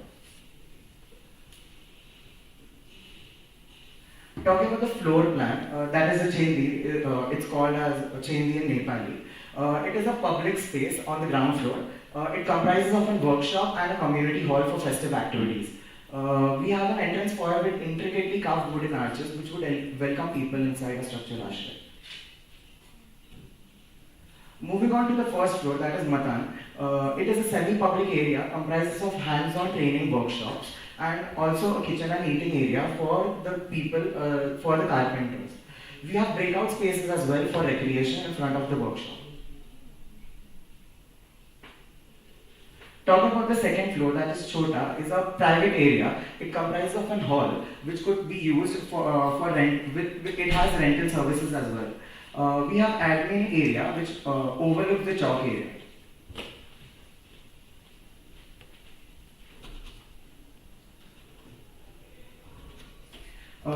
During earthquake, Ashray caters to 330 people for 3 days and 165 people on a regular day. As you can see, the community hall over here could be used for festive activities, and when festivals is not happening, it could be used as a workshop area as well. The whole idea was that without disaster, Ashray would be used as a hub for carpenters, and during disaster, the whole ground floor would be used for gathering spaces. Moving ahead to the topmost floor, that is the admin area, it would play a major role as it would also serve the function of forecasting, and it overlooks the chalk as well. During an earthquake, there is lag created for the seismic load to reach the topmost point of the structure. And in order to cater this lag, we had designed joineries, that is compression joint. So compression joint is basically those joints which do not allow any movement, and hence that is the reason why they are located at the positions where the earthquake, as in the seismic shock, reaches the first on the structure. We also have restraint joints which plays a very major role. That is because they have an ability to bear movement, and they are being positioned on the places where the earthquake strikes the last, that is on the top. We have wooden joineries as well, which are being designed by Dunham Joinery.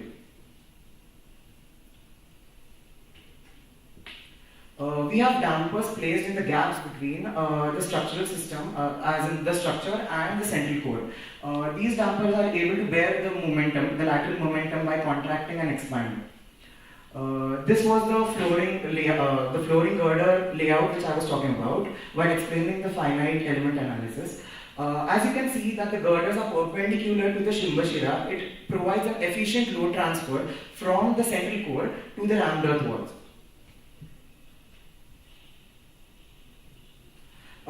As the corners of a cuboidal structure are the most critical points because there are high chances to generate cracks at these locations. So we have collar joints being placed in equal distances to reinforce those corners.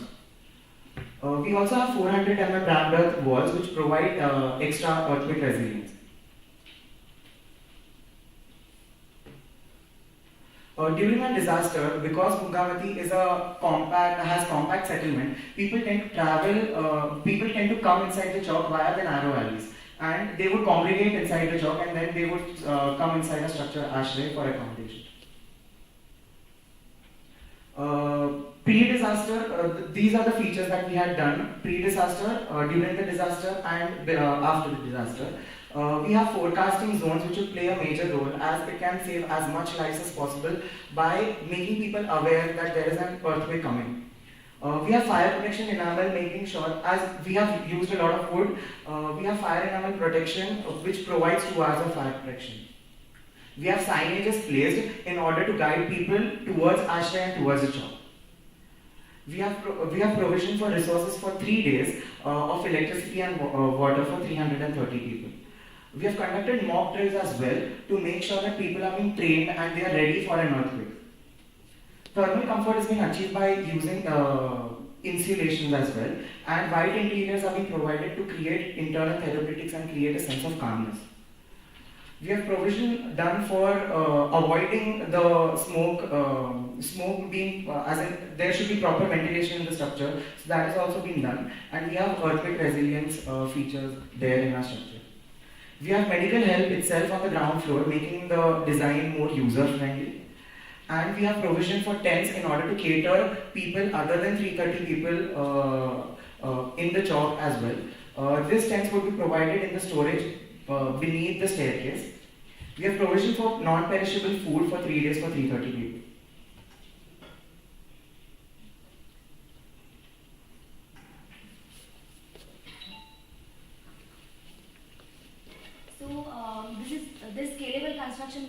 inspired from the traditional pagoda architecture, which can be replicated anywhere, and a building is very easy to construct after following this grid.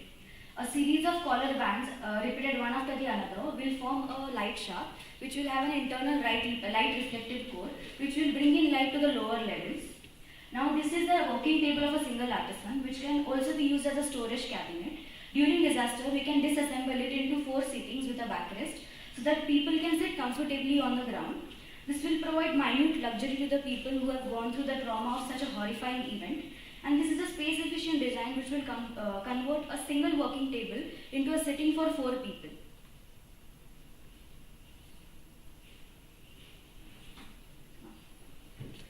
So our base case was a cuboidal brick construction with conventional electrical appliances.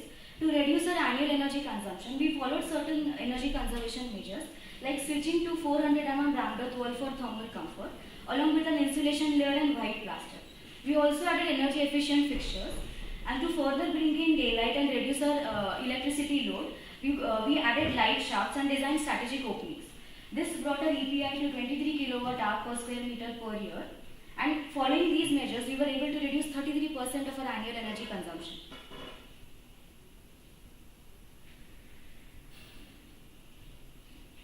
To ensure that ASHRAE functions off-grid even during disasters, we have installed monocrystalline photovoltaic modules which generate up to 38,000 kWh annually. And the surplus amount of energy that is generated will be used in running AWGs, which is a Biophilia technology. Now, out of the 3 options provided over here, we can, even though the first 2 options have more capacity to produce solar energy, we went ahead with option number 3 because it did more justice to the function of the building, to the context and the requirements of our project partner. Also, Mangalore tile lean-to roof is a significant element of Newari architecture, and the front part of the roof will also hide the photovoltaic modules when we view it from the front facade.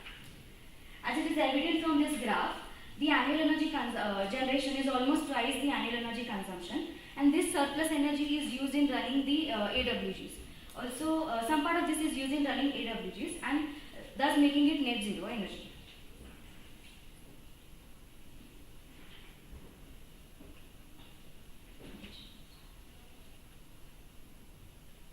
After using water efficient fixtures and shifting to eco toilets, we were able to reduce our water consumption by 42.7%, and also to ensure that ASHRAE had fresh water supply, we are using Biophilia technology of atmospheric water generators which produce potable water from surrounding air.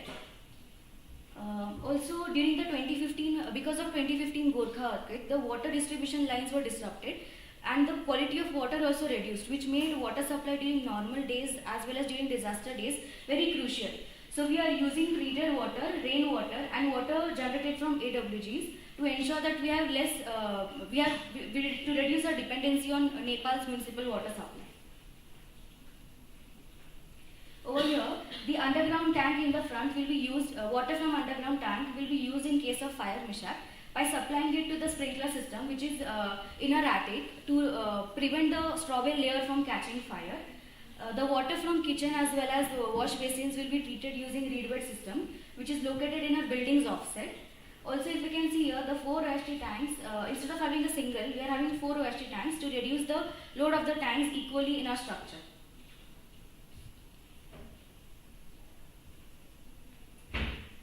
The gutter detail over here will prevent the water from seeping inside during rainy seasons. And also, in case people are stuck inside the central core during an earthquake, they can safely enter the nearest floor by walking on these movable plates. Now, this design is inspired from the train's compartment to compartment joinery, wherein you can walk easily even when it is moving.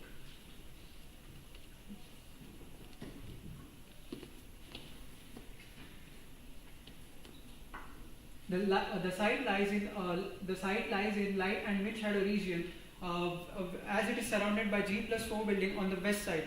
For that purpose, we had to come up with some lighting strategies like the light shaft, which can bring up 150 to 300 lux at progressing levels. In order to encourage the prevailing wind from the west direction, the protruded toilet block plays a major role. For better cross ventilation, we have provided smaller openings on the west side and bigger openings on the east side. Stack ventilation is applicable in the light shaft and toilet block as well. Smoke is one of the reasons for death during the fire. For avoiding that, we have designed operable openings in the light shaft which will avoid the stagnation of smoke during fire. A CFD analysis is run according to ASHRAE 55 Adaptive Thermal Comfort Standard for natural ventilation space. On regular days, we are achieving 12.25% of hours, and on during disaster, we are achieving 70.22% of annual comfortable hours. We are using thermal mass of rammed earth to store heat during the daytime and release during the night time. We are also using, in order to achieve comfort, we are using and targeting U value of 0.389 watts per meter square Kelvin to achieve comfort. And for that, we have added XPS extruded polystyrene insulation layer. We also use straw bale insulation layer in the roofing to optimize the envelope. It will be made using residue of rice husk shading done in the chalk. We are using rammed earth construction as it reduces 80% of the embodied carbon as compared to the conventional brick construction. The plinth will be constructed using on-site debris, and the artisans will also assist in making timber structural elements, which results thus generating into employment opportunities for them. And most of our suppliers are from Lalitpur district, which is 10 kilometers away from our site. We tried creating awareness through our social media handle pertaining Solar Decathlon India and its aim. We also created our own web application which is called ASHRAE. It will help, once registered, it will keep you it will notify and keep you updating about incoming disaster. It will also help you to reach our ASHRAE and nearest disaster resilient shelter. Also, it will help you to navigate during disaster safely. Also, while concluding, I would like to say that the drastic climate change are not only the causes of like floods, melting of glaciers, drought, etc., but also do the work of shaking the earth beneath our feet, shaking the ground beneath our feet. For that,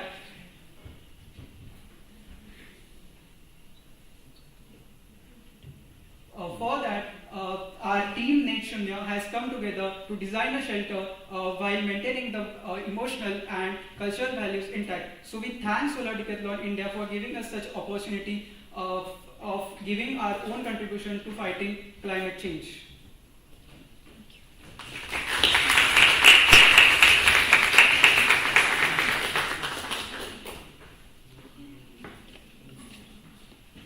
Thank you, Team Net Shunya. Also for finishing well within time. You did a great job. We'll go ahead with the jury's comments and questions. So, to begin with, thank you, and it was a good presentation. I'm just wondering, how do you make a 400 mm rammed earth wall with 70 mm insulation in between and steel inside? The rammers will have to be really very thin. Yeah. But that has never been done before. Even in Ladakh, my colleague Sonam Bamchuk has made an insulated double wall, but each leaf is 300 mm thick. So the total would be 670 mm in this case. Yeah, so there was this case study of Biophilia Hospital in Acham in Nepal. So they had 300 mm thick rammed earth walls with reinforcement. Also for the insulation layer is not in between, as it is impossible to construct in such a way. So first we have rammed earth walls, then we have the insulation layer and plaster. Okay. Outside, inside? Inside. That leaves the thermal mass actually disconnected with the inside. Yeah, I mean, whichever way you think of it, outside insulation is probably the way to go when you come to a non-conditioned building. Anyway, so that was one. The other is that the AWG, whatever, water generators, they are quite inefficient in energy terms, aren't they? with the kind of energy that would be required for the kind of water that you are proposing will be made every month, month-wise, you probably haven't counted for the cost of the energy in your energy calculations. So for the AWGs, they require 0.42 kilo of energy for every liter. Correct. So what we think, the site, if we see, we do not have proper fresh water supply over there. So it was very necessary to have AWGs. So the surplus amount of energy that we are generating, the major part of it is going in running the AWG water generators. Also, the number of water generators, it is standard one AWG during normal days, but since the number of people are increasing during disaster days, we are using 2 AWGs. And since we are providing 3 days of provision of fresh water for AWG, we have calculated 3 months in every single month, and considering that, we are ensuring that the surplus amount of energy is sufficient enough to run AWGs for 3 days in every month. No, I only mean that when you take the number of liters you have assumed and multiplied by 0.4, then that many units is a hell of a lot of units. But anyway, I don't know where it will come from. And lastly, your solar collectors on the roof are kind of integrated, and yet they will be seen from various places, and that is awkward at best. Actually, when we stand in front of the facade, we are surrounded by buildings around. So the direct view that we have, that was the reason why we had that lean-to faida in the front. Because when we stand in that particular point from the front facade, if we are viewing it, they won't be visible. Whereas from the back side, it is surrounded by different buildings. Okay. Good presentation. Thank you. Couple of points I wanted to ask is your light pipes in the corners, right? How much light are they actually bringing in? Around 150 to 300 lux. But where? On the ground floor. Did you analyze that properly? Yeah. Okay. It's actually there on the progressive levels, as in we have 2 light shafts, and the first light shaft brings in light to. The first light shaft brings in the light on the ground floor, near the workshop area where I showed, and the second light shaft brings in the light into the area, and obviously again the workshop area. And how do you propose to cover it? Is it going to be covered with glass, or how do you propose to cover it? We have quads inside. The internal core has a reflective surface, and that we have quads there. Okay. No, on the top. How are you covering it? Are you covering We'll be using polycarbonate. So when you analyzed, okay, I'd like you to relook at that and see if that's really the case. You know, I'm a little doubtful about that analysis of yours. Did you do any analysis on thermal comfort? I know you did CFD analysis, but that's a point-in-time analysis. Right? Did you actually look at how much wind flow breezes are coming in? Is it actually thermally comfortable? Because EPIs don't mean anything unless your building is thermally comfortable and visually comfortable. Actually, ma'am, the overall problem was that our site lies into the wind shadow because we have a G+4 building aside. So, with respect to the light as well and with respect to natural ventilation, it was difficult. We had light shafts there to provide daylight as much as possible. But for ventilation as well, the front, if you look at the elevation. The wind tunnel, but that doesn't open into the space. It's only behind a toilet. So where does it open? As in you have a wind wall, you said, right? Yeah. The wind wall doesn't open into any habitable spaces. It's behind a toilet. So how is it working? So when the west side winds comes in, they will be obstructed by the wind wall, and then they'll enter the structure via the entrance for it. No, but show a plan. That would help us see. Yeah. Because that.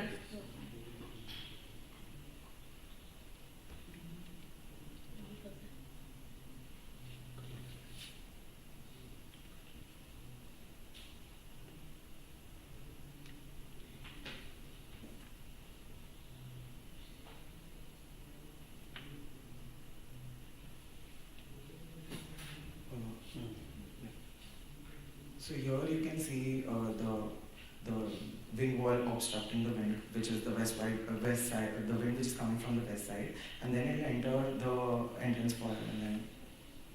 Also, there are those wooden niches on every floor, to provide openings for the wind to come inside.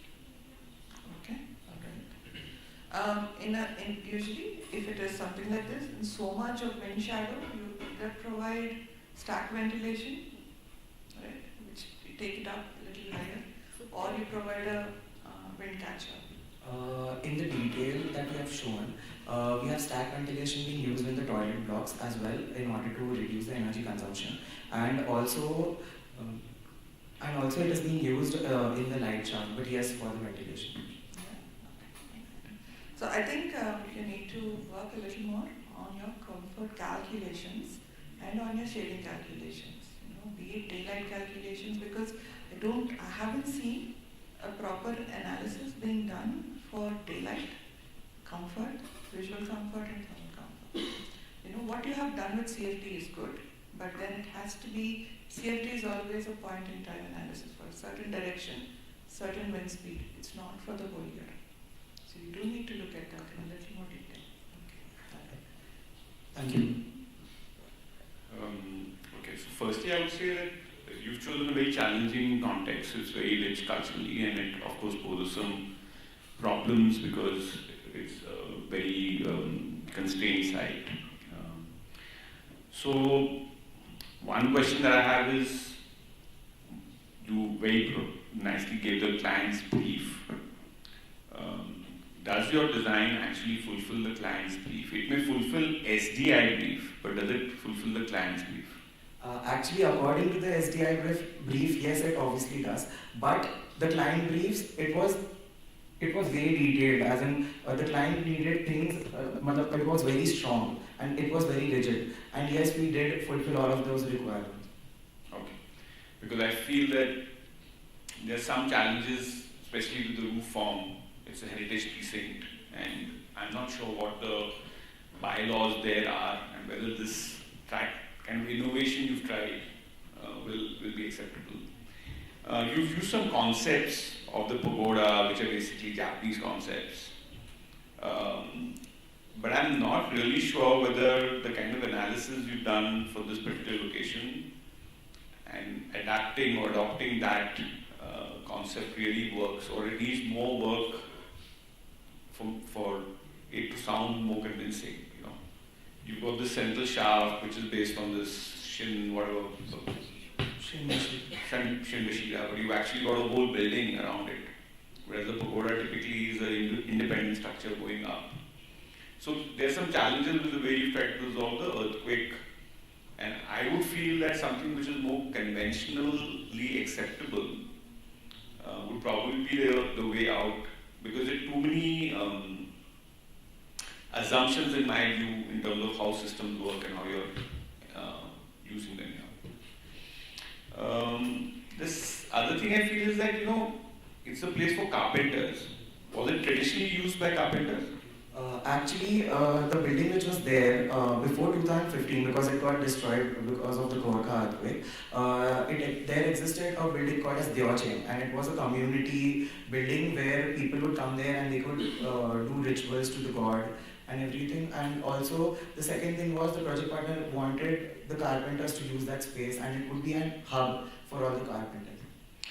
Okay, so if you look at how carpenters work, and especially if you look at how carpenters work in this area, I've worked in Nepal after 2015 earthquake, so I'm slightly familiar with the context. You don't really find them working inside a built environment on a finished floor. They're typically working outside in, with sheds, and the kind of equipment they use, the timber they require. So it could be a center where craft, there's some demonstration or there's a sale, but I don't think it's a place where carpenters would work. There'll be an issue of lighting, there'll also be issues. So I think from the functionality perspective, there's some tweaking that you need to do. So while you may want to accommodate the carpenter community, to actually consider it as a working place for carpenters is something I have my doubts about. Working space irrespective to, as in they'll be creating small art products which they'll be selling. So we studied the anthropometry as well. And yes, sir, you're very right about the carpenters using the space in an open area. But because of the site constraints and the amount of rigidity that we had in the constraints, this is what we thought will be. Also, you talked of a forecasting zone. How do you forecast earthquakes? We'll have seismometers there, which will be they'll make sure that the people there in the admin, they'll know that when the earthquake is coming. And I know that the time won't be too much, but that minute, a single minute, a single second does create a difference, because the chalk area would be the area where people will be coming. There is high footfall throughout. So okay, yeah. So actually, it's not even a minute. It's probably a few seconds. You get a warning of a few seconds. It's probably just enough for you to run out. The other thing to keep in mind is that in a post-earthquake scenario, even if your building is so-called classified safe, people camp out. People don't go into buildings for shelter so easily.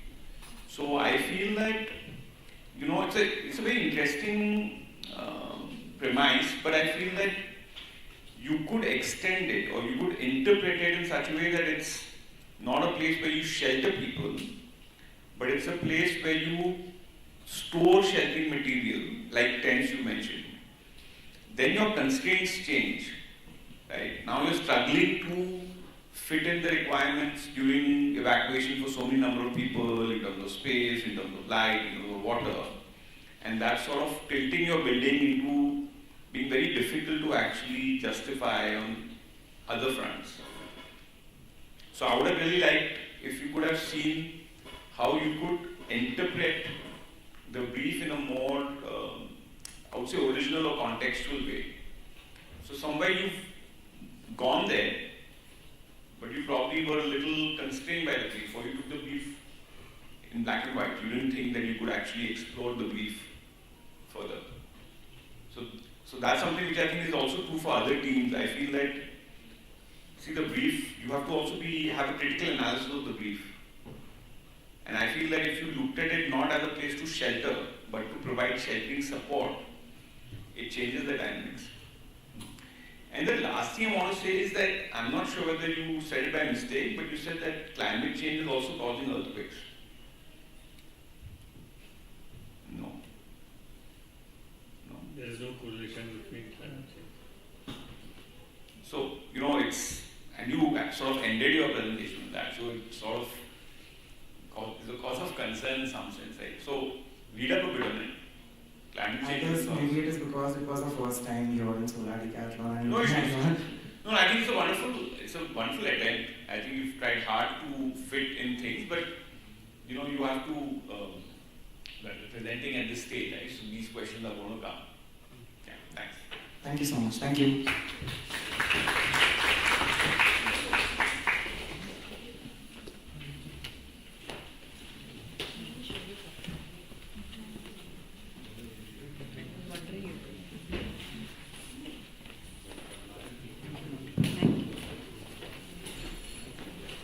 Thank you so much, the jury members, for your comments. And thank you to Team Net Shunya for a great presentation.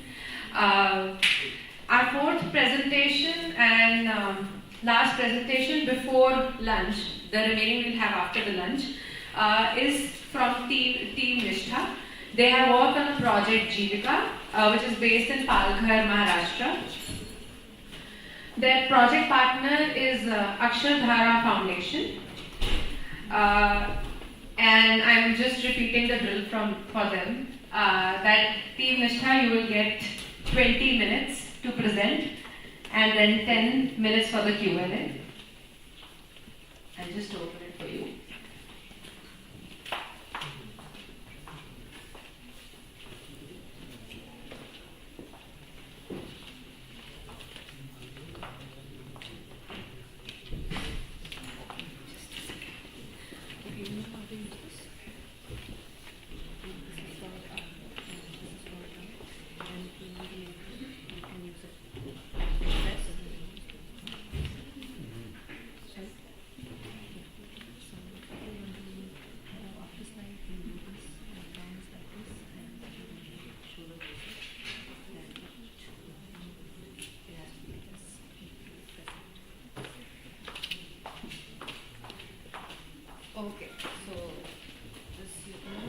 is yours. Good afternoon, everyone. Thunderstorms, cyclones, and floods are always looked upon as disasters. But have you ever thought of everyday disasters in a life of villager?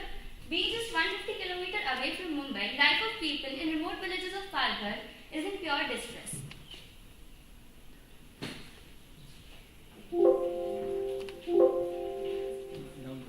Problems like malnourishment, lack of illiteracy, lack of educational and medical facilities, illiteracy, women's migration, poverty are still very common in these regions. Team Nishtha, in collaboration with Akshadhara Foundation, strives to create a self-sustaining community resilient shelter through project Jivika. Lying in India's warm and humid climatic zone, Palghar, a district in Maharashtra, receives heavy rainfall throughout from the southwest monsoon winds. Settled amongst the hills, Khomarpada receives heavy rainfalls, which isolates it from the neighboring villages. The site is strategically located at a higher elevation, gaining a vantage point to the village. The site lies approximately at a distance of 10 minutes walking from the settlement, connected by a 5-meter wide road. The total area of site is 6,109 meters square, which is operated by the villages of Khomarpada, medical professionals, trainers, and guests. Through the wind analysis, we analyzed that the maximum airflow is from southwest direction, because of which the windows are zoned on the east-west direction. After a thorough analysis of village, we propose the following functions, which are admin office, training center, learning center, community hall, community kitchen, first aid, and a cattle housing. After analyzing the contours and modifying the planes, and finally zoning out the blocks, we zoned the admin at the entrance in close vicinity of a training center, learning center, and the guest housing, which forms spillover spaces, and the cattle shed is zoned at rarer elevation with easy access for the cattle from the grazing ground. The main road further bifurcates to create an entrance, and at the rear side there is a service road which allows animals as well as loading and unloading, as well as functions like unloading and unloading. After climate and wind analysis, we propose the following plan that carefully renders the built-up spaces and courtyards. The admin acts as a reception space. The library the learning center is equipped with a library and an e-library. The training center is a place to conduct guest lectures and workshops, which has a furniture-free layout for people to use it in multiple ways. Then the first aid has direct access to the village road. The training center during disasters, the training center acts as accommodation for the sick people for time-to-time daily checkups. The guest housing has 4 identical units that form a veranda space at the front, and it is well connected by a backyard kitchen through a service road. The guest housing at the time of disaster acts as isolation wards at the times of pandemics, which ensure the social distancing norms. The main function of this is the community hall, which caters to various workshop spaces and is used during the disasters. To cater to the capacity of community hall, we have added mezzanine floors on either side. And the toilets are zoned on either side with the kitchen in middle, which facilitates the even flow of user groups.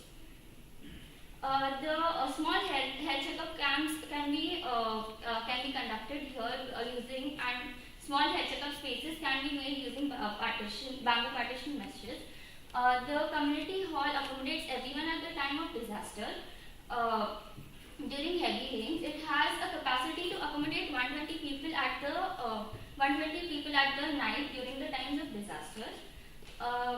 The foldable bedding is stored underneath the elevated platforms, which has a clear height of 1.2 meters and is accessed via a staircase. The cattle housing, so the cattle here are exposed to heavy rains and harsh climate, due to which it affects their health. So the cattle shed caters to a cow shed, a goat shed, and a hen and a poultry with healthcare center and courtyard acting as waiting space. Planning the landscape, it helped in reducing the thermal comfort and visual glare. So the cacti and kurdu are planted on the boundary, planted on the edge which demarcates the boundary. Neem purifies the air, and other plants like banana, champa, and chiku act as source of food. The structure is aligned at an angle of 170 degrees, which minimizes the heat gain and thermal comfort. With a WWR of 1:20 on the walls and 1:30 on the south walls, and 1:15 on the walls with high population density like community hall.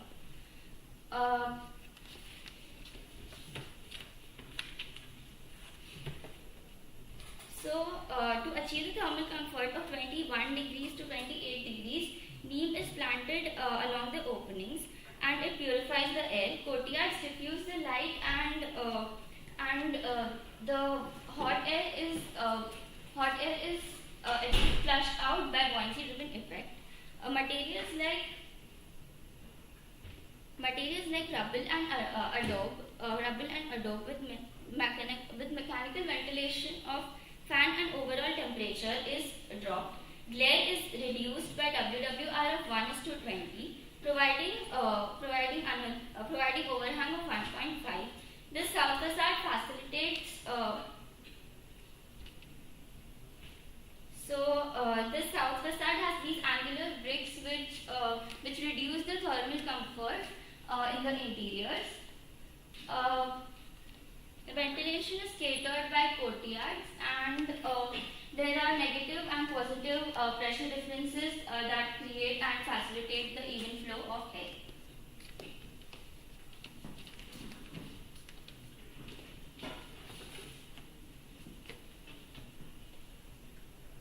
So the adobe brick walls were used, which may be a normal or a hollow brick. The adobe bricks were used, which give the cool and breeze filling inside, which reduces the embodied carbon and provide better thermal insulations. The manufacturing process is basically the natural earth material that are mixed with the straw, and they are sun dried. The proportion is basically 2:1:7, that is slate lime, manufactured sand and surki respectively. Local basalt material is used for the random rubble masonry and coast rubble masonry. The bamboos that were of Pseudoxanthera stocoxis species, which was found into the Western Ghats. The first from the nursery, the bamboos were brought, then they are sowing into the grid of 5 by 5 meters, then they are kept for growing for 2 years period, then they are harvested in the dry seasons. Then the construction of a tank is done with the covering of turbulent sheets. Then they are dipped into the boric acids, which will prevent the growth of any insects, or will kill the insects and provide the better fireproofing. Then they are stacked, and the position of stacking over the site is being shown into the given plan. This is the end wall section of a typical community hall that includes the stone pitching followed by 1.6 meter deep of stone footing. Then over to that there will be 1.15 meter up to the sea level stone wall will be constructed, which will protect the adobe wall from the rainwater.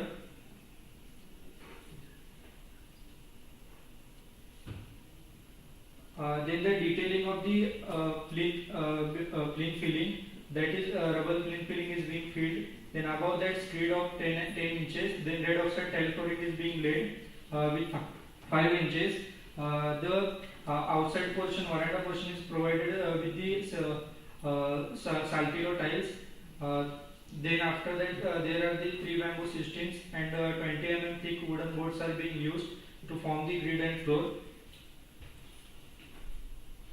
So this is the truss system that is being provided with the bamboo. The half cut bamboos are being used as an purlins to form the grid, and then the bamboos are laid in a such way that for the clear storage it will provide the natural air. So this there was a soil pressure into the southeastern part of the plant. So to cater the soil pressure, there was a need for construction retaining wall. The retaining wall were constructed with the coping stone and the PVC pipe were laid, and into that there were the different plants like tomato, lettuce and spinach were good. So this is the water body detail aquaponics that is being 0.6 mm deep and being provided by retaining wall on either side to protect the sides from the water. Then 4 overhead tank were constructed over a circular slab. The reinforcement used were basically the bamboo reinforcement and the mangrove tiles.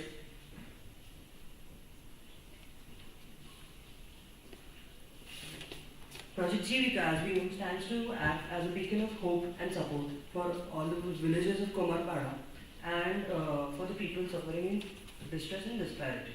The following illustrations depict all of the pre-existing threats or imminent risks that we have noted across our visit, and these would sort of help or serve as pointers that we would work on with respect to resilience.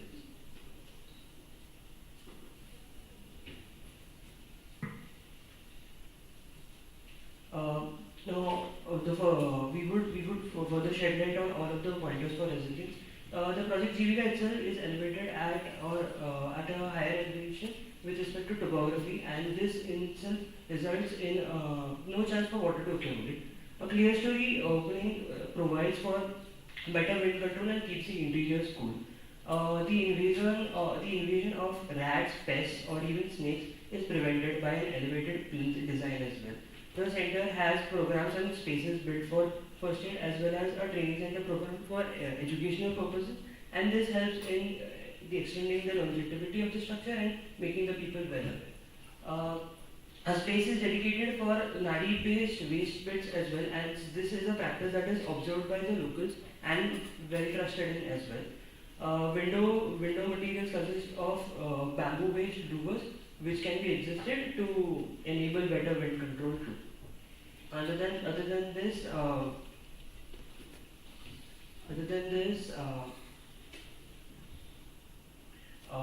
simulating an environment that consists of a heavy rainfall coupled with cyclonic winds, a resilience action plan has been enforced. It would follow the following 6 steps, which would first result in evacuating all of the people to the site and catering to the sick across animals and humans with respect to priority. Most that would be using the supply of resources that are available on site due to the various processes of production. We would also enable all of the build programs and structure to transform in the resilience phase, thereby enabling maximum longevity and housing for all the people. Next would be to educate the people that are housed over here with respect to various survival programs and better help them cope up with this situation as well. In an event of resilience or disparity, the structure can enable up to 300 people and provide for about 4.5 days with respect to water and 3 days with respect to electricity. Now with respect to energy performance, with the knowledge of the rural context and from the feedback observed by the villagers, there is a limited access with respect to technology. However, they were keen to get more awareness or get more exposure, and as such, an e-library is placed in the program, enabling 6 computers to be held. Other than this, We noted that an intervention like HVAC system seemed more of a strain to the overall program, and as such, we have opted to not place it in the program. An overall summary that includes about 365 electricity-based appliances is denoted alongside the table, and their positions are denoted across the electric plant that is situated on the site. Calculating their overall daily usage as and electrical efficiency, we obtain an overall net energy consumption of 36,821 kilowatt hours. From this, an EPI is derived, which is of 21.458 kilowatt hour per meter square per year. The performance specifications for various appliances selected is noted as well, and this is based on their availability with respect to the site as well as their efficiency. To now cater for this net annual energy consumption, a solar PV grid is installed on site as well. This 50 panel solar PV grid suggested by our industry partner yields an overall net energy of 36,838 kilowatt hours, and since this is greater than our net energy requirement, this makes the whole system net positive with respect to electricity. With respect to embodied carbon, again noting the fact that the site often faces a sort of a disconnect phase due to monsoons and lack of connectivity to the industrial centers of material, it was important to focus on reducing emissions that that are caused due to transportation of all kinds. So the team has prioritized on the same, and a comparison between baseline and proposed considerations was made. The summary of the same would be illustrated as well. For the few slides illustrate a basic data analysis with respect to material emissions, which lead to operational emissions, and both transport emissions. Transport 1 over here tallies with procuring materials from Palghar back to Kumarpada, which is close to a site, and the transport 2 would be procuring from Kumarpada to the site itself. These concern the 5 main structural systems that are acting on the site. Finally, to conclude, there is an observable difference in all 3 embodied carbon emission facilities, and an overall 40% reduction is achieved with respect to embodied carbon.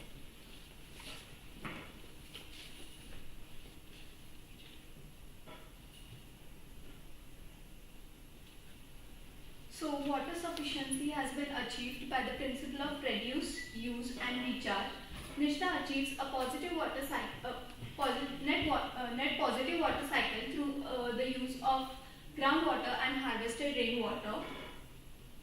Each toilet is being facilitated by a domestic tank fed by fresh water and a flush tank fed by a treated grey water. Bioswales and drain lines collect water across the site to the underground collection tank. The OHT has been strategically placed at a higher elevation to minimize the necessity of energy to pump water. The water demand has been reduced by 56.25%. The conventional water demand of 40 liters is reduced to 17.5 liters by the use of aerators, dual system flush tanks and reusing grey water. Biodigester tanks filter water and then aerate, clarify and chlorinate the water, hence producing potable water.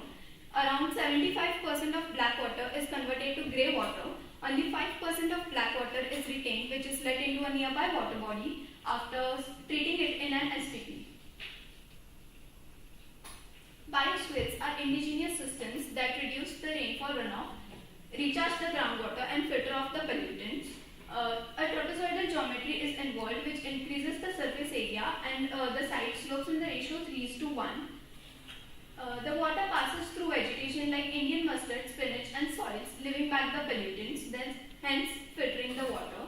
Thereafter, the water is passed through surface runoff tanks, which filters the water through activated charcoal, making it fit for potable purposes. The table summarizes the need of water for groundwater and harvested rainwater according to the season. This water is used as a potable source by treating it through bioswales and the surface runoff collection tank. Considering 300 people as floating population, 30 people as fixed population and cattle, The water calculations have been summarized here. Farm, kitchen and cattle waste have been reused using a closed cycle of vermicomposting and nati pits. The manure so produced is used in farming. Biogas is 1,04,500 liters of biogas is produced. This exceeds the demand of gas for 300 people. You want to take a minute, I can give it, but not more than that. Just focus on the important points. Okay. So, in case of innovation, we are using Aquaponics, which is a system which purifies water with the help of aquaculture. Then we have a OHT, which is reinforced with bamboo and a filler slab of mangrove tiles.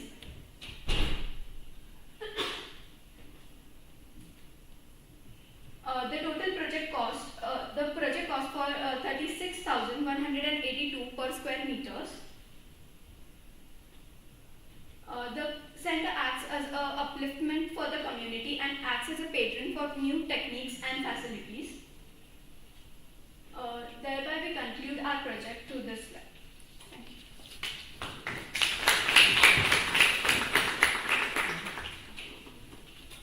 Thank you, Team Nishtha. I would like the jurors to initiate the comments and questions.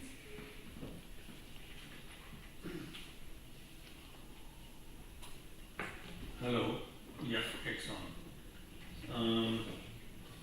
I actually have problem with aquaponics, even though it's very innovative, because your choice of fish species, tilapia, trout, and bass, I had to actually study these species, and I found that tilapia, for example, is an exotic and an aggressive invasive species. So you really need to rework on the species. But even, stepping back, I don't even understand what this huge complex, what is it going to be resilient against? What are the challenges that the community faces? I think that's not mentioned anywhere, at least I didn't notice it. So firstly, to attempt the question of aquaponics, so we have changed the species of fish to rohu, katla and mrigal. So this variety of fishes is used to avoid the amount of food wastage, as rohu takes the food from the surface, katla takes it from the center layers of water, and mrigal takes it from the bottom layers of water. And to talk and they are not exotic? No, they are native to Palwar. And so regarding the topic of resilience, we tried to attempt to look at resilience with respect to a lot many more lenses as well. This was again an important point which was raised alongside our project partner as well, where they wanted the sort of village to get out of their disconnectivity. They wanted us to see resilience as more of a more elaborate concept and not just preparing for an emergency situation, but sort of enabling the town to be more self-sustaining in nature. So this is more a community center rather than an evacuation. The overall effort does take a lot of focus about the community part of CIP. In fact, I remember that somewhere in your report you even said that this is expected to be managed by the community. Such a large center with multiple buildings, it's not at all easy for a community to manage it.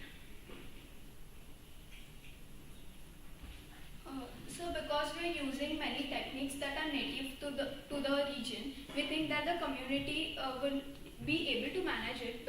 Also because we introduced this shelter as a upliftment to the village, and we want it to act like a patron for new facilities that we provide through GVP.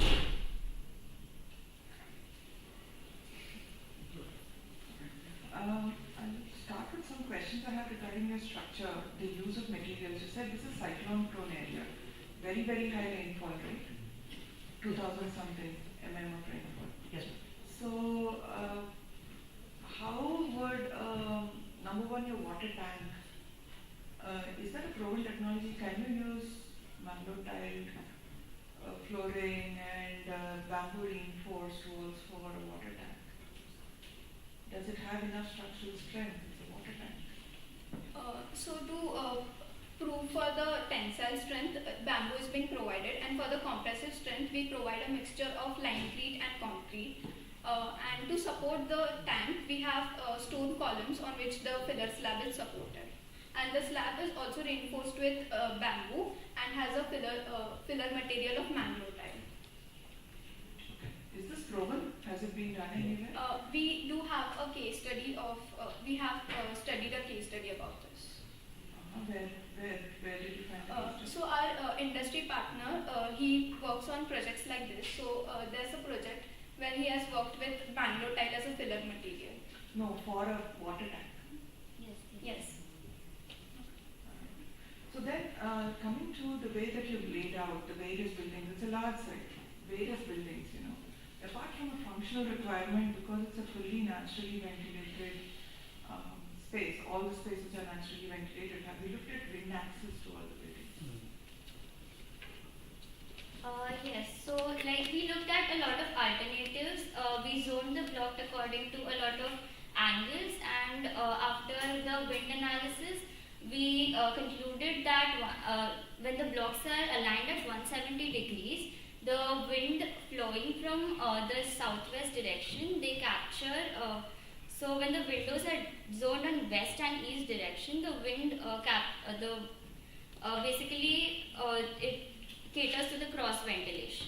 Okay, that's for one building. But did you see if one building was in the wind shadow of another building? Did you do that overall site level assessment?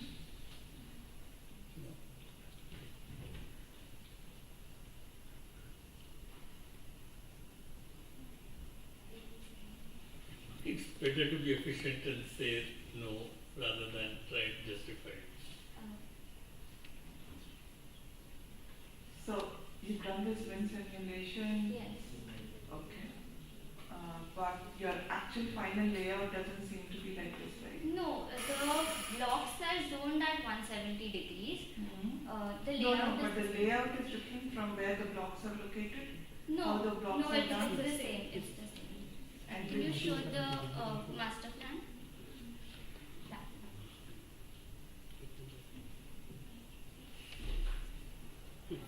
Yes.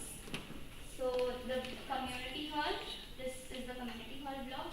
These are the guest housing. These are the admin and training center, and the backside is the cattle shed. Let's go back to the CFP. The wind And analysis. what's your wind and the wind direction? It's from the southwest direction. From the southwest direction. Alright. But then the buildings seem to be pretty close. There seem to be a lot of, so in your actual model anyway, I think just make sure that you are not blocking off the southwest winds into the larger hall, you know, with all the spaces towards that, you know, onto the left of your large hall. Is this a CFD analysis? Yeah. CFD analysis is Ventilation. hugely affected by the velocity of wind that you assume. So if you were to assume a different velocity, you would get a different result altogether. Yeah. And the angular blocks that you have proposed, you're saying that you will make the hollow blocks on site? Yes.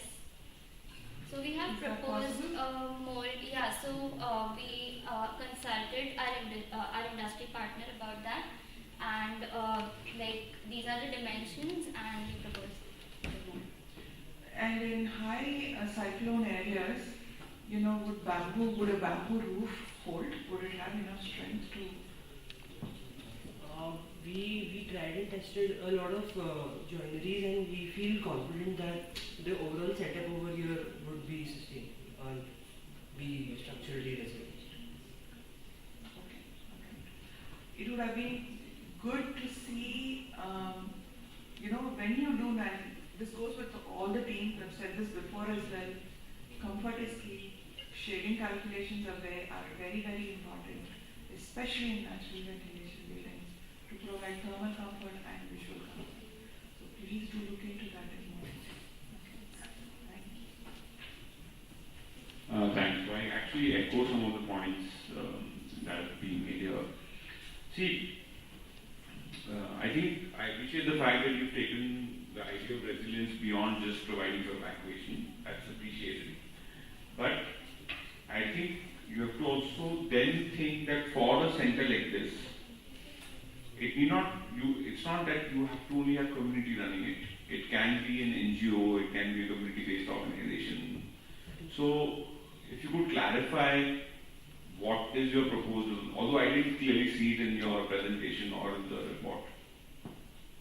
Yes, so our industry, so our project partner wanted to build a community, wanted to build a shelter which protects them from heavy rains.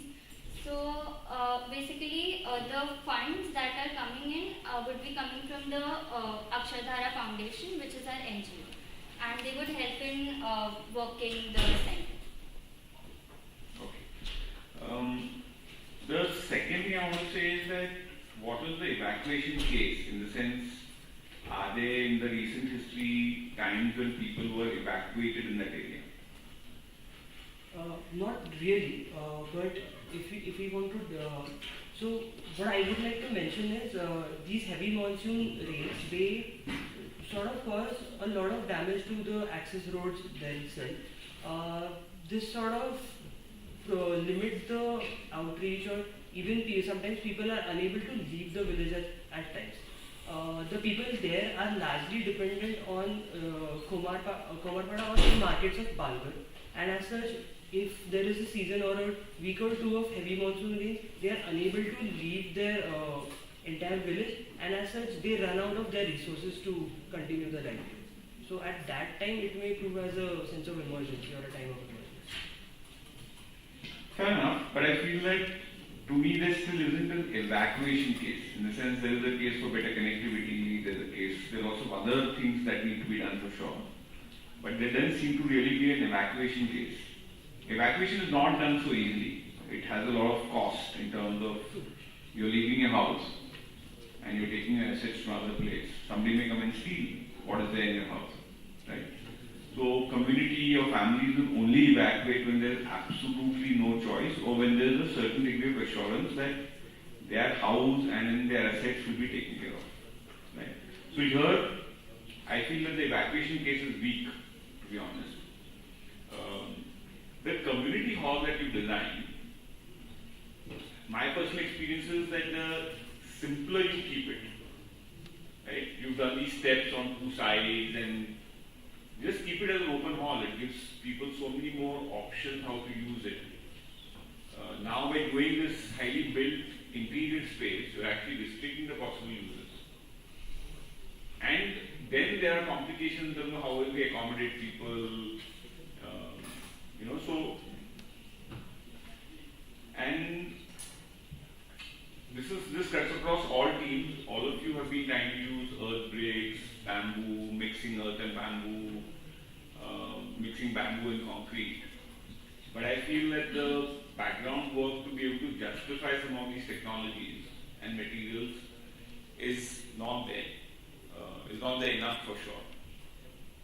For example, it's a high wind area, and the detailing that you've done for your louvers, bamboo louvers, they probably won't be able to survive a high wind event. So for that, we consulted our faculty advisor told that bamboo louvers, the width of the window for the bamboo louvers should not exceed 1.5 meters. So that because they can bend at the times of high winds. Well, so which is why we have constrained the window width. Yeah, but I think 1.5 meters is also very wide. But anyway, the point is here that when you're looking at a design like this from the resilience perspective, you have to really look at the extreme scenario and see what happens to your building in that extreme scenario. Does it actually withstand? So the same question that Swati raised about the trusses or the roof forms, how will they perform in a cyclone scenario? And you know that perhaps they're on the western coast of India, the incidence of cyclones is going up. And if you're from that part of India, you know that we've had cyclonic events, I think last summer and one summer before that. So it's a new phenomenon. So traditional building systems are not well, they do not cope well with cyclonic events because they were never facing them. But if you go on the east coast, where cyclones have been very common for hundreds of years, you will find that the vernacular architecture or the lifestyles have integrated this. So there's a greater effort required if you're working on the west coast on issues related to cyclone. Right?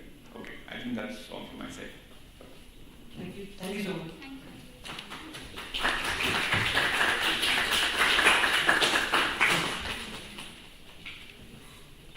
Thank you so much to the jury members and to Team Nishtha.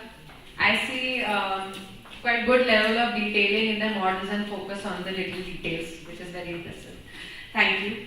So we will have a longer break. We'll break for lunch, and we will be starting with Team Samakrut at 2:30 p.m. And for the members who are with us online, I would request you to tune back at 2:30 for the upcoming presentations. Thank you.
introduction because I think we have new teams here. So I'm Vasudha Sangat. I am the jury coordinator for the Community Resilience Shelter Division. And I welcome you for the CRS division.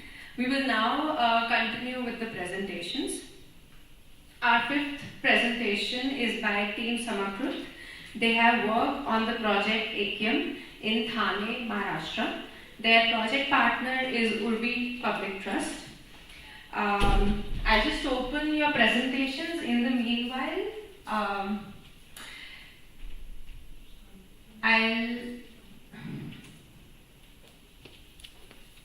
this is something I have been telling to the older team members, but just to tell you that the team will have 20 minutes for the presentation, and at 15 minutes you're going to hear can you Shubham just make that sound just so that they know why it is being done. So I will ring the signal like this, which will mean that you have completed 15 minutes and you won't be getting beyond 20 minutes. You won't be getting any time beyond that. So I will stop you and ask you to end the presentation. After that, there will be a 10-minute Q&A sessions by the jury members. So please keep your answers direct and to the point. Okay, so I invite Team Samakrut for the presentation. All the best.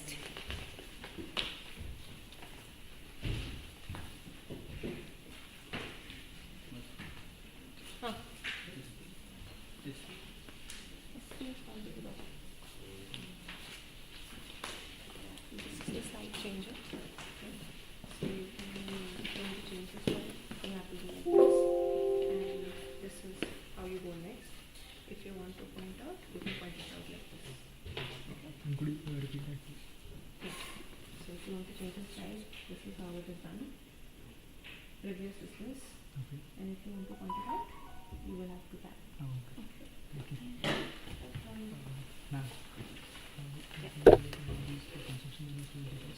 One of you can do it. Sure. Yeah. So I will just start your timer. So go ahead with it.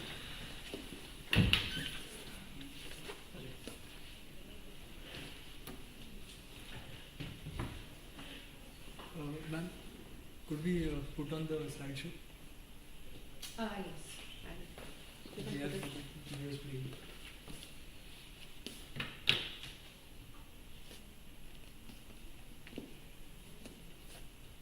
Is it fine? Thank you.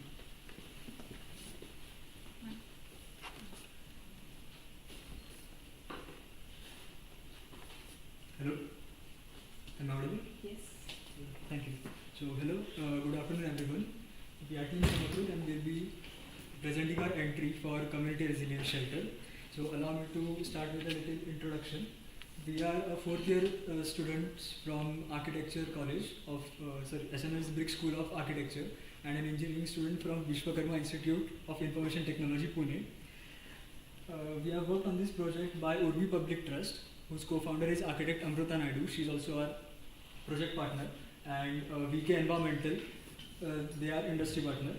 So along the process we had a handful of discussions with expert advisors and our faculty, and we would like to express our gratitude towards them. Now starting with the village of Bedu, it is a small settlement of around 500 traditional houses with a population of 747, and we came to know through articles, news articles and research papers about the dire conditions that they have to live in, especially the women.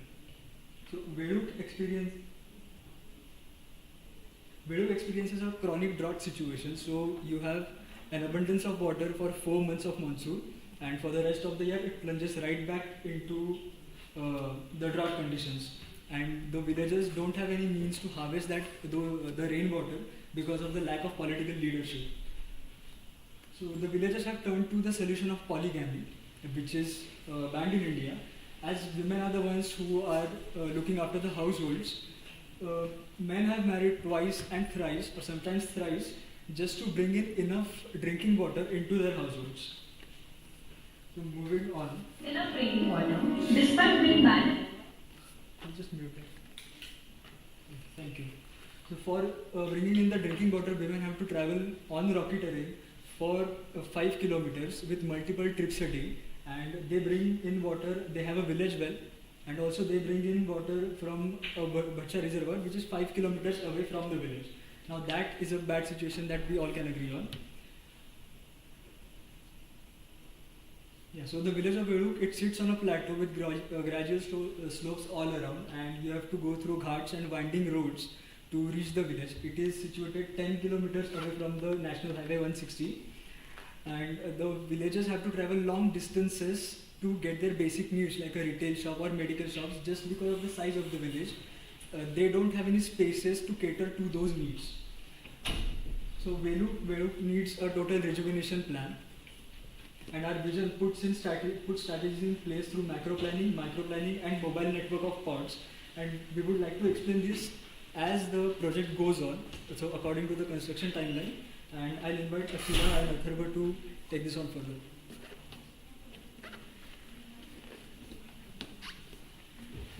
Thank you. So in the first phase of the project, villagers will require a consistent supply. We require a consistent supply of water. For that, to fast track the progress of seed banks and greenhouses, which will be constructed over the years. And this could be done with the Pradhan Mantri Kusum Saur Yojana, which provides solar pumps. So these pumps will be attached to the existing pipeline from Bhatsa Reservoir to give the village unhindered access to water. And using solar pumps, we are able to eliminate fuel costs and reduce mechanical energy consumption. So this won't take much time, and the village will get access to the water within a week.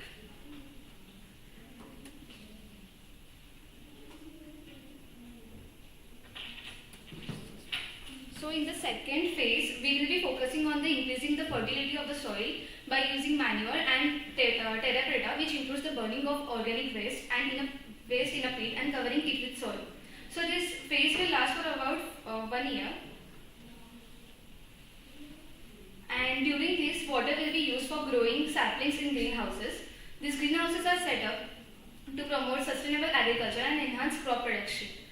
These controlled environments provide favorable conditions for plants growth and will provide good quality of seeds, which will be preserved. These will be locally grown seeds, which will be adapted to the climate, and thereby ensuring the quality, and will act as initial economic generator for the village by distributing through seed banks.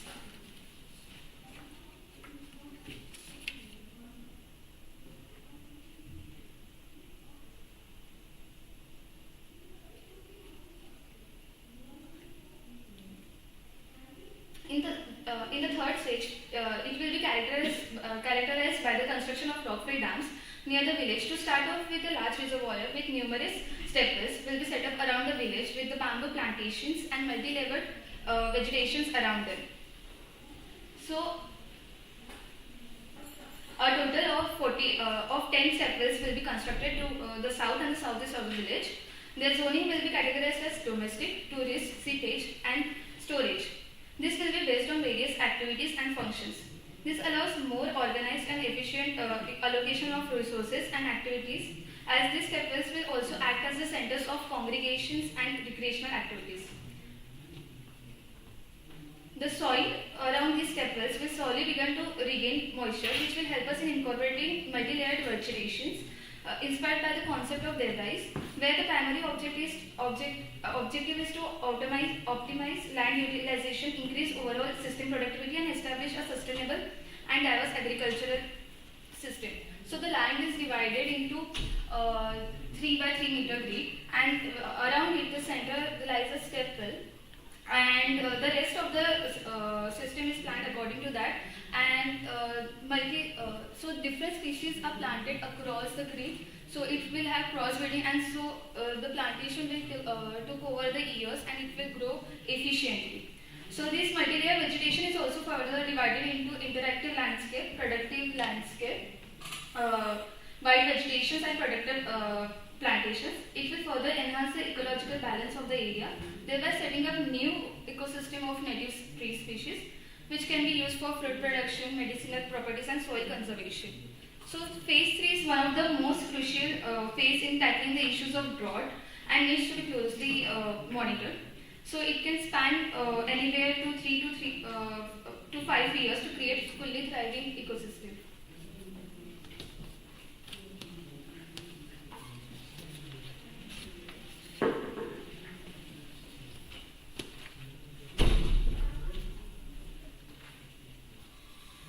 So we will have now harvested bamboo ready to be cured and used for construction. Therefore, the next step will be to set up a bamboo curing plant so that the bamboo which is grown on the site itself is cured on the site and used for construction of mobile pots. So this will effectively make the carbon footprint of involved process zero. Also, after the construction of community residence shelter is complete, which will be done in the next phase.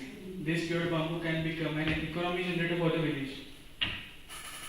Now, coming to the above mentioned mobile pods, since a lot of surrounding villages face the similar problem of difficulty in accessing the basic facilities, we thought of bringing these amenities to them.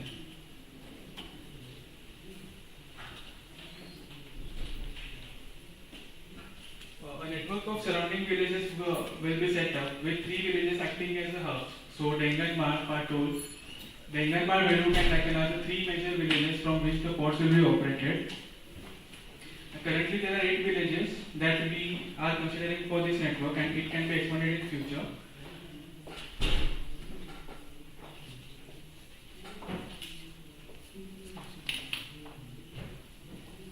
The modular design of these pods make them flexible to switch between different functions.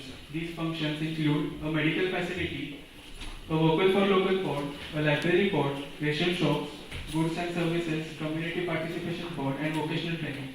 By integrating these diverse functionalities within the pod, we aim to create a sustainable village that empower the community, improve access to essential services, promote local businesses and skills, and foster overall social economic development.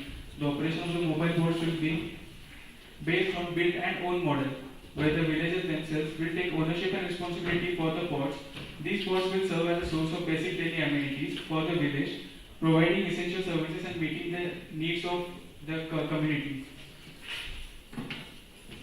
The mobile pods will be circulated between the villages according to the predetermined schedule. The calendar provided indicates the date during which the pods will be present in Veluk village. Similar calendars will be available for each village, enabling villagers to plan and manage the resources accordingly. Next slide. These pods can be called on for and monitored using mobile applications, which are developing. These applications will not only contain information regarding the pods, but will also allow the user to access information regarding various businesses which are set up and network villages. Next slide. Construction of these pods. About the structural and joinery details of the mobile pods. At the base, it has an axle system attached to a structural gate. The structural base made of hollow box section. Then over the gate it has sliding roller tracks, which there is a sliding metal gate on the both sides, which slides out over roller and adds on more usable space to it. So the module can be transferred in dimensions from 2.5 meters to 4.5 meters to 7.5 meters by 4.5 meters. Or we can change it according to the requirement and function. And the floor is made up of perforated metal decking. So now the structural grade is structural formwork to support side walls and roof. Bamboo supports are used vertically. Over the which side covering is attached, made of half-cut bamboo slits. These half-cut slits it open up to the side and can be rolled up to the right, and technical details are shown where the L joint is provided between the structural grade. Then there is a flexible towing joint which can be accessible to any vehicle which can be capable of pulling the pod, and there is the bamboo steel frame joinery detail.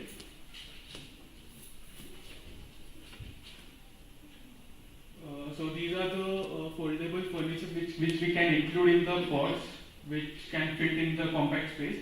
Then this is the self-sustainable model. So to run the internal equipments of the pod, we have used wind turbine, battery and layout of solar cell. So this can provide basic energy to the pod itself, and we do not take anything from outside. Then this was a solution which villagers provided us, that we can use thatch in between the two slits panel for waterproofing. Then in section we can see how the pod reacts to the environment. With the adjustable louvers, the air takes in and the water rises up through the vent, so the cross ventilation is maintained across the pods. Next. Thank you. So in phase 5, we'll be starting with the businesses. So since we'll be solving the water problems, women will have more time on their hands to generate economy. So all of these 9 businesses are the major economic generators for the village of Redu and as a whole, and to the residents. So for this, this is where the community resilience shelter comes in. So the site for the resilience shelter, it is situated at the entrance of the village, and it is conveniently located between the village and the water reservoir which will be proposing along this line. These are a few images of the site visit that we did. And for the basic information, altitude of the village is 254 meters from the sea level. The site area is 2200 square meters, and the structure will be built on own basis. So starting with the design, we already had these 2 existing structures on site. They are RCC structures. So we will be mud plastering them, retrofitting and repurposing them into administrative building to the east end of the site and a medical facility to the west end of the site. Then a roof will be extended over a basalt plinth, which will form as an extension to that administrative building. And all these walls are made out of water and daub. So we tried to conserve as much through materials, and the main materials that we used were bamboo, basalt, and water and daub. Yeah, so moving on, as you enter, you have parking for mobile pods. So these pods, which will be traveling through the villages, they can come in, park here, and open up for business.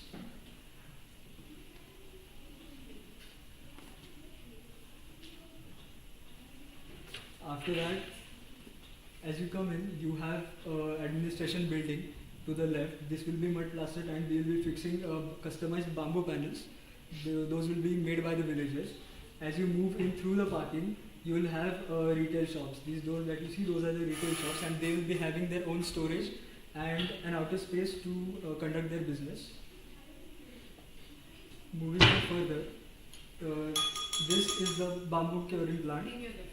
Okay, this is the bamboo curing plant, and it will perform the bamboo curing through butchery method.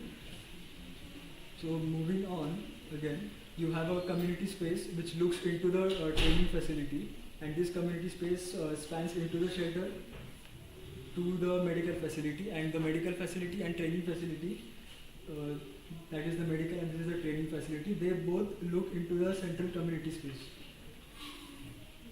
And to the far left, across the service road, you have greenhouses. These will be constructed in the phase 4.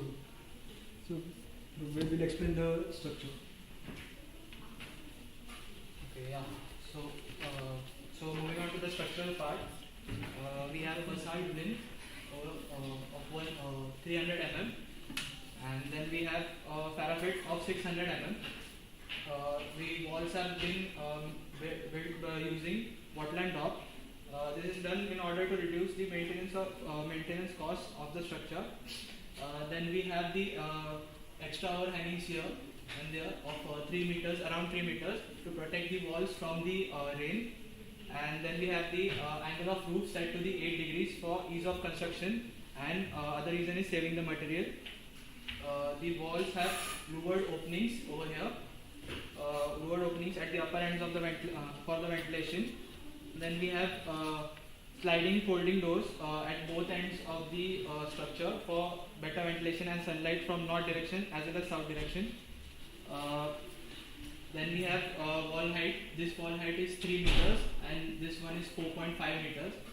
The same structure strategy has been used down here with a different roofing system, gable roofing system. The angle we have taken is 30 degrees, and the lowest lowest height of the wall is 3 meters, given space a more grounded feel.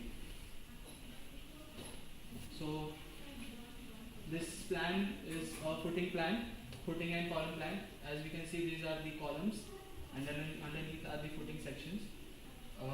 We have used an RCC footing system, but we have replaced the steel with bamboo to give more tensile strength and cost effective also. So now here we have the plan for plumbing system. The blue one is like, it comes from the reservoir to the underground tank, which has a capacity of around 14,000 liters. Then it is sent to an overhead tank, which has the capacity of around 9,500 liters, and which is dissipated in the area. Then we have yellow lines, the drainage system, which is carried out throughout the structure to the septic tank. Then we have our electrical plan laid out here as well.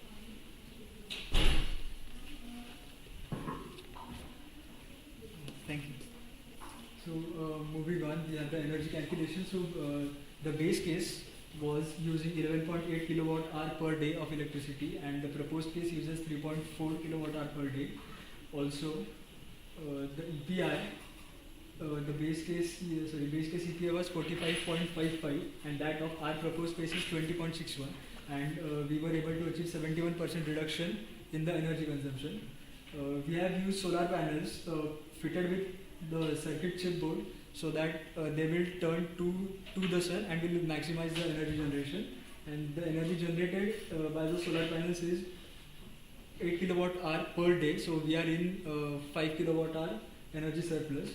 Moving to WWR, the WWR for the whole structure averaged at 19%, and these were the bamboo panels I was talking about. So you have a good balance between illuminance, heat gain and ventilation. The thermal comfort was of utmost importance, so we created buffer zones using the overhangs, and in these buffer zones we'll be using plantation and wet burlap sacks to engage the evaporative cooling.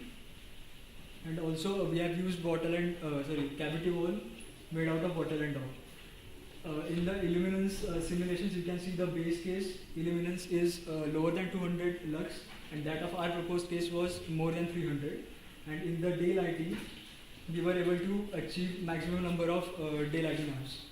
And moving on to the thermal comfort, we were able to achieve 5900 comfort hours, and the operation hours for our community resilience shelter is 14 hours a day. So in CFD simulations, we got to know that the interior air temperature does not exceed 23 degrees Celsius, and the wind velocity ranges from 0.7 to 1.5 meter per second. It's not good. Your time is over. How many slides do you have? We just have 2 phases left. So I would ask you to present only the important point. I'll give you 2 minutes for that, not beyond that. So we have made the construction manuals for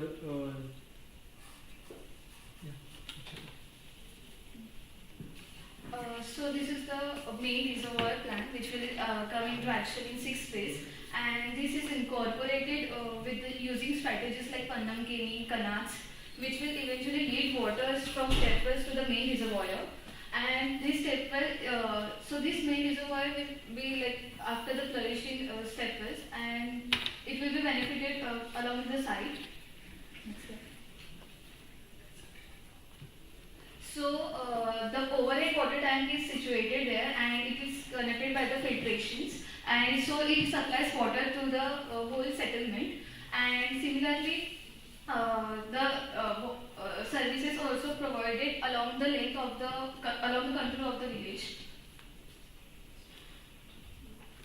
So the water requirement for the village is around 46 million liter per annum. And for the our community residence shelter, the water requirement is 4.2 million liter per annum.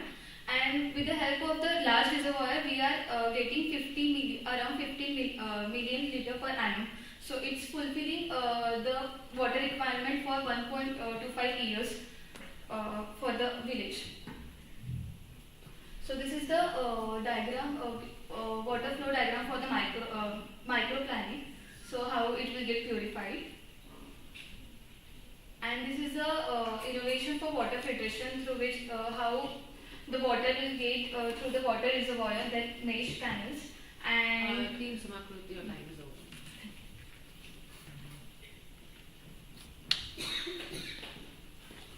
Can you come on to your last slide? Yes. Yeah. Okay. Thank you. So that was a very insightful presentation, Team Samakrut. Although I'm sorry I couldn't give you more time, but we have a time frame. So I would like to go ahead with the jurors' comments and questions. Swati and Piyush. But Sanjay, if you have any point or comment that you would like to convey through the reports also, you can just convey it to them. No. I still want to go last. Okay. Okay. So I think there are 2-3 things here that I would like to sort of point. One is that it was very clear that you engaged with the community that you want to work with. There's a lot of clarity on that, problem understanding, and from the visuals you provide and the information you provide, it's quite clear that you have a good understanding that you've actually interacted with them and so on. So that's, I think, a very good thing. The second thing that you try to link the proposals to government schemes. So that kind of integration is very important. It's often not done. It's not easy to implement, but I think this is a very good first step in terms of identifying what schemes would help.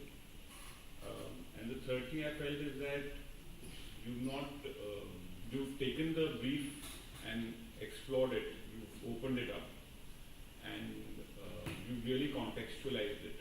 So it's not just one building or one campus, but you're looking at a larger sort of mandate. The one thing I felt, which is very interesting, but I'm a little skeptical, is the mobile pod. So in some sense, the way I see it, it's a bit like a bullock cart, which then can move from one market to the other, can take produce, can bring things back and so on. So I think it's a good idea, and we already have it operational in some sense. People are using this form of transport. But there are 2 things here. One is I feel that even in areas like this, I'm sure other than bullock carts now, people are using these small 1-tonner or half-tonner vehicles, transport vehicles. So practically in real time, I feel that is probably what is going to take over rather than this. But I think it's interesting what you try to do, and the level of detailing that you try to achieve is good. It shows a lot of engagement with the materials you're trying to use. I think these are my observations. So could I say something? Yeah, please. Yeah, so we actually explored a bit of government schemes. There were many more, but the project partner is currently working on that, so trying to get funds and everything. So we couldn't put the government schemes in the presentation due to copyright issues and everything. We were told not to. And another thing about mobile pods, so we were thinking about using those travelers or half-tonners and everything, but due to the economic constraints, we had to resort back to using materials which were available to us, just because the cost of the project would be driven up in purchasing those vehicles. Can I add to it? Actually, the mobile parts are not only just meant of traveling and transporting one to another, but they are also meant to engage the community with different activities. So the people in the villages have their own skills of making different businesses. So the skills can be showed up and brought into a bigger picture. So that was one thing, and the other thing was the issue of polygamy. So dealing with that, the pods could help in the communal activities and togetherness. So that could resolve it to a extent. Thank you. I think that was a very, very interesting project that you picked up, and the way that you have worked on it and expanded your scope beyond the resident shelter, looking at the overall community and the issues around it, and trying to do a stepped approach to it is actually a very interesting approach. Well done. Thank you.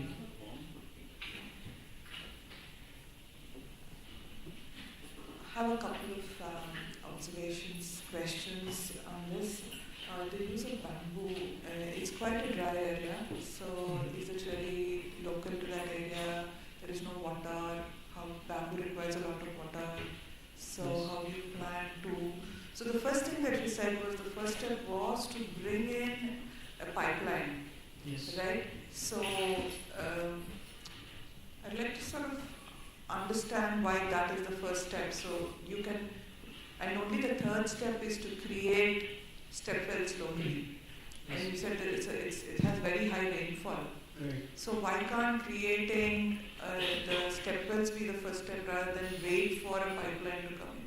Yeah, so for this actually we were suggested by our project partner that she works with these people in rejuvenating villages, and she said that you need to give people initiative first. So you need to show them. So if you go in the village and you provide them with water, which we are doing through the government schemes. Now the first, that was the reason for proposing the pipeline first, so that we'll provide them drinking water. We'll solve that problem temporarily, because the pipeline, the maintenance and everything, it costs a lot. So, and then moving on, sorry, what was the second one? No, why that first and why not the step wells first? And step wells and the reservoirs first. Right, so for that, then we first put in the pipeline, and then as we give people initiative, they'll start working with us, and slowly then we can engage them in building those step wells. So if you do that, then they'll have the sense of belonging and they'll take care of it themselves. So instead of us imposing ideas and strategies and plans on them, we'll engage with them, we'll modify these plans with them, along with them, and we'll take their input, and then we'll start the construction process. Okay. Even I want to add on this point. So before, if we are working on rejuvenation plans, so the condition of the soil should be good, and we are proposing bamboo plantation, and for that also we require water at some amount.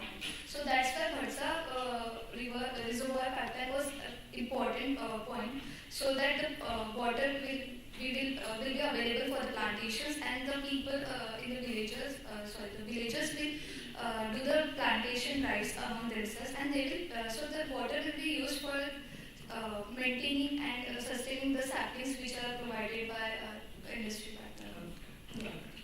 So the next question I have is regarding those pods that you have got. I don't think you really need the upper level. Your pod is totally porous with just, fins. So I don't think you need that extra. You can save cost on that. So do look into that. Third thing is that while you've done all this, right, I don't see enough work done on comfort in the community residential. Be it daylighting, be it natural ventilation, be it comfort. The comfort chart I have seen looks like it is for external ambient temperatures and humidity conditions. But I don't see that being met. You've done energy calculations. So one more question I have is, how did you reduce the number of fans from the baseline to design case? Yeah, so in baseline we had smaller windows. We had used brick and all the materials that we use in conventional building. So that increased our heat gain. The interior air temperature was going way up. And in our proposed case, we are making wishes. We are opening up the almost half of the facade. We are incorporating bamboo panels. So these bamboo panels will have different patterns. So we have jalis. Then again, these panels will be porous. So you don't have much of heat gain. You get illumination using the fins, which are incorporated in the panels. And since the panel is porous, you have good ventilation. But you haven't shown anything you haven't backed it up with data. You haven't backed it up with simulations. That's my question. See, you're saying that improvement is there in comfort, but there is really no, when you do a very numerical calculation with energy reducing from a certain number of fans to a certain number of fans, you need to back it up with sufficient data that you are not compromising on comfort. Similarly with light, when you're doing all that, you need to balance the glare with daylight. Right? So that needs to be done properly and in a lot more depth. Okay? And what is this copper solar cooker? It's a copper vessel, and you know those solar cookers that we make in schools. Yeah. Yeah, so we can have a system something like that just to boil the water. It's a very rudimentary way of cleaning water, and it will need chemical interventions, but What is it for? to filter the water. So we set up a whole system where you will first put the water through mesh, then charcoal filters, then sand and pebble filters, and then you will boil it up. So that is the main principle that we use. बच्चे को जो पानी देते हैं, we boil the water first. So that's what we are exploring. Okay, so it's an alternative way of providing drinking water. Yes. So I'm particularly handicapped because I was out due to some medical issues, and I was unable to download when I went outside. So I'm only doing this by memory, but I do remember that I appreciated the fact that your whole village was the site and not just the community resilience shelter itself. And that your solutions applied to the larger issue of water resilience, because it's true that you can't create a self-sufficient, sustainable community within a parched desert. I mean, you cannot just have one center for excellence and mediocrity all around. So that part I really remember and I appreciate. Can you remind me what the site was? Somewhere in Maharashtra? Yes, the site was in Shahapur district of Thane. Near Bombay, right? Yes, so it was Shahapur district of Thane, and it lies to the leeward side of Monsoon Beach. So I don't really have any questions. I would say that it's a great effort, and I was just wondering why you chose to bend the main building. Oh, okay. The building. Can you just take it to the plan? Yeah, so this one. Yeah. So we had the roads coming in perpendicular, sorry. Yeah, so the roads are there, and we were trying to create community spaces around that particular structure. So if we had gone and based on the area statement, we needed a larger space. So we couldn't span it along that particular direction because it would be touching the road. And then there was again the medical facility, which is at an odd angle to how we planned the grid. And so those two existing buildings, they are not in a proper grid. And also that was the southwest direction, so we were thinking the glare that comes in. So we blocked that particular direction, but we controlled the sunlight from west and south. Okay, that's sensible.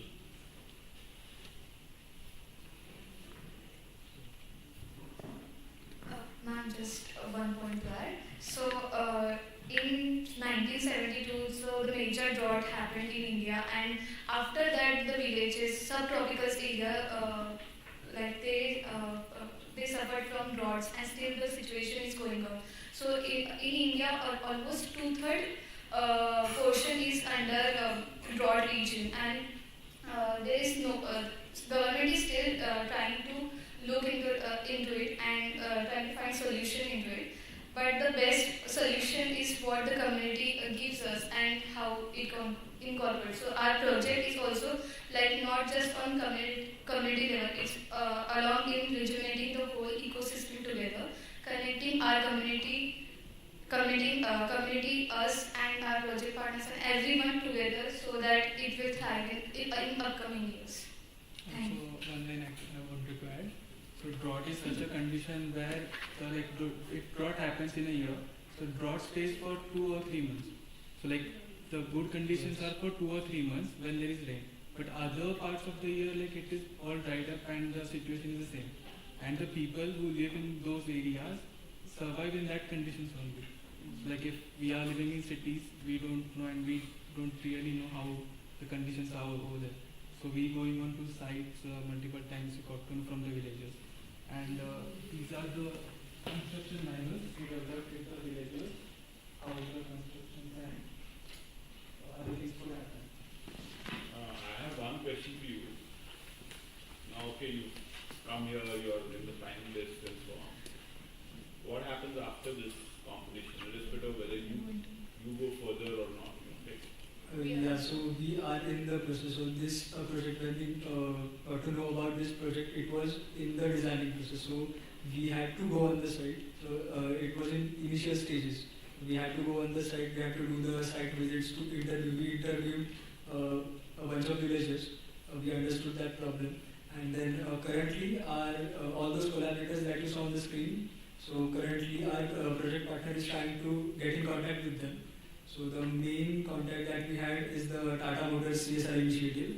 So we are bringing in the funds for the project through that.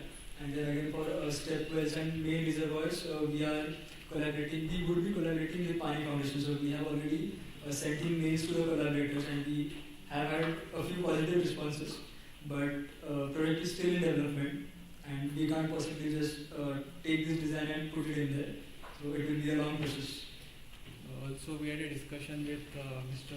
Baba Amte, you might know. Vikas Amte, yeah. So they were also like, this is the good, and it could happen in other parts of India as well. So we shown our module to them.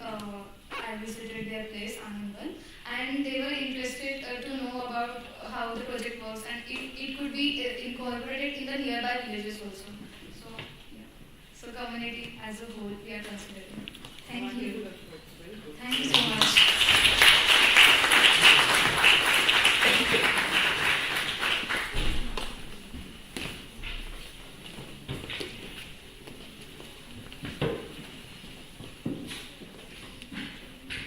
Thank you for your comments, jury members, and great efforts by Team Samakrut. Worth acknowledging. Our sixth and final presentation is from Team Tattva, but just before I go ahead announcing, inviting them, can I request the audience sitting on the second row to shift to one of the other rows, please. We actually want to keep the reviewers row vacant.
577 kilowatt hour.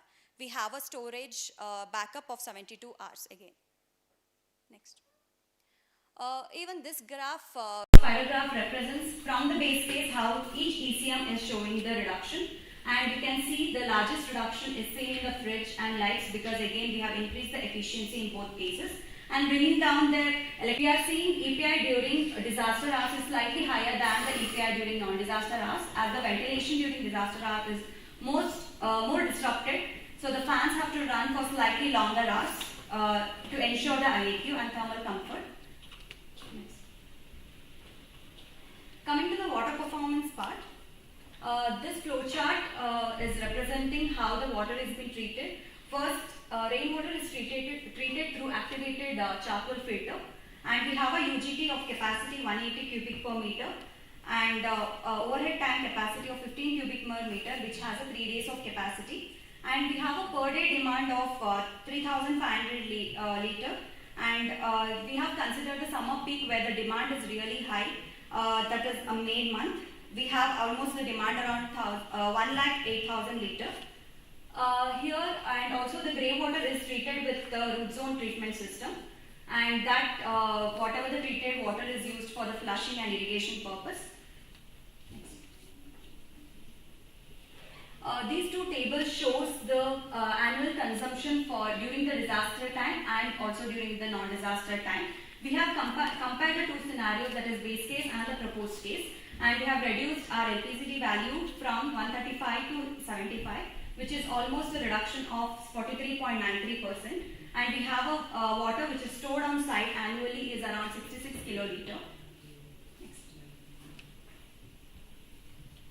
Coming to the engineering and operation part, here we have considered two analyses, that is one is wind effect reduction and also seismic analysis. Our structure lies under seismic zone 4 to stiffen the structure and also to enhance the tolerance towards seismic load. We have considered SMRF frame structure, and also we can observe maximum deflection in the structural analysis, that is around 21.069 mm. Which is an allowable deflection that is less than 30 mm as per the IS standards. And for the wind effect reduction, after this few study, we have seen that reduction of 10% is found in wind friction when you chamfer the wind, edges of the walls. And we have considered the foundation, that is pier foundation. There we have also looked into soil bearing capacity, which we have gotten up to 500 kilonewton per meter square, which is again a feasible value as per the IS standards. Next. It also talks about post-disaster maintenance, that includes cleanliness, inspection, debris removal, emergency supplies, emergency communication, and emergency exit. Talking about general maintenance, that includes cleaning and looking after the leakages near doors and windows, electrical system, plumbing system, roofs and drainage system, and emergency equipment and supplies. Next. Coming to the health and well-being part, we have considered ISHRAE standards and come across the main parameters which we will be looking into. That is, first is thermal comfort. We have maintained a temperature between 24 degrees Celsius to 28 degrees Celsius. We have taken a comfortable bandwidth through IMAC model and then looked at the base case, and it is exceeding the bandwidth. After considering all the design strategies and ECMs, we have come across the proposed case which is coming in between, within the bandwidth, and relative humidity at 65% using non-electric dehumidifiers and ensuring the ventilation rate up to 6 air change per hour in transition and also the living space. Coming to acoustic comfort, we have placed trays which blocks sound coming from the road, and occupied spaces are facing away from the road. Kitchen is placed away from the heavily occupied areas. Next. Talking about indoor air quality, we have considered low VOC materials, watertight structure, ceiling fans ensure air circulation, and consider natural ventilation. For that to justify, we have come across CFD analysis, which for both the cases that during disaster and non-disaster hours, we are almost reaching 1.5 meter per second velocity, which is almost a comfortable value within the structure. And for the visual comfort, we are considering anti-glare surfaces, matte surface finish, and also the artificial lighting which has a diffuse light. And here for the justification, we have done the useful daylight illuminance analysis, because that actually talks about how the glare is causing and what are the not use. We can enhance the we can see the how much light is being used, and because of this analysis, we are ensuring how the visual comfort is achieved. Over to Tejas. Thank you. Moving on to our innovations. Our innovations tackle our problems using simple architectural solutions. Our first innovation tackles the overcrowding in our shelter using modular bamboo furniture systems. So these systems are made of 3 modules that can be assembled or disassembled depending on whether it's a disaster time or a non-disaster time. And when it's assembled, it forms a 3-person sleeping unit, and when disassembled, it can be used as furniture such as tables and storage units in the mandi, and the mattress can be used to help with the weaving. Each of these systems comes at a cost of Rs 6,500 per unit. So this is a small animation on how it assembles. Moving on, we try to tackle the lack of potable and safe water in the region. This was something specifically mentioned by the locals. To do this, we proposed a bamboo charcoal filter, and this mainly has 3 layers, where the coarse filters have the large rocks and coarse sand layers which remove the largest particulates, which then allows the water to flow into the bamboo charcoal filter where impurities are retained, and the fine sand layers and PVC mesh removes the smallest particles. This is it's an advantageous system region because it is made of locally available materials and it is easy to assemble, and thus it has a cheaper cost than the electrical equivalent. We then look to tackle the damage to the interiors of our structure caused by cyclone winds from the southeast. So for this, we proposed bamboo louvers that supplement our windows and parapet wall in the north and south. So during disaster hours, they are kept in a closed configuration to restrict the airflow and prevent damage. And during non-disaster hours, they are kept in an open configuration to facilitate cross ventilation. 20 minutes are over. Please focus on your important slide. 2 minutes. Then we propose mangroves around our site to tackle the loss of mangrove, which is the identity of the Sundarbans. So this can lead to soil reinforcement, improvement of the biodiversity and marine ecosystems. It acts as a natural carbon sink and can prevent soil erosion and acts as a natural flood barrier as well. We propose to plant the Sundari species of mangrove, which is the prevalent species there, which has been growing for almost over 200 years. Next. Coming to affordability, we have brought down our capex by 5.4% from our base case. This is by using timber frames in our thing over aluminum and UPVC, agrocrete over traditional masonry, and right-sizing the latticing fixtures.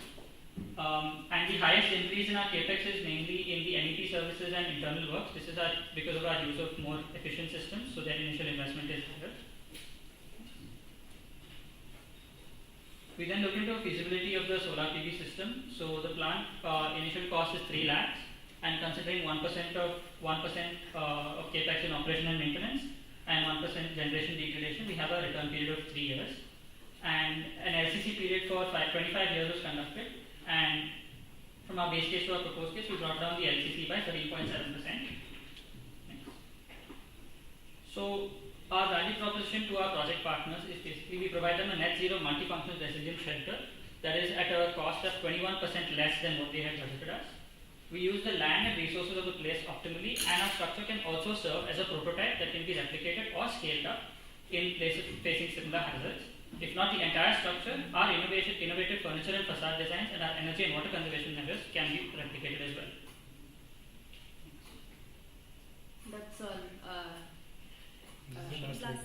Team, no, I will need to end now. Thank you so much. Thank you. Thank you, Team Tattva. That was, I feel it was a very well delivered presentation. So I'll go ahead to the jury members for their comments and questions. Sanjay? Yeah. So 6,146 rupees per square. Unbelievably low for a concrete building. I mean, it's so low that it won't even make structure possible. 570 rupees, I've just calculated that it comes to 571 rupees a square foot.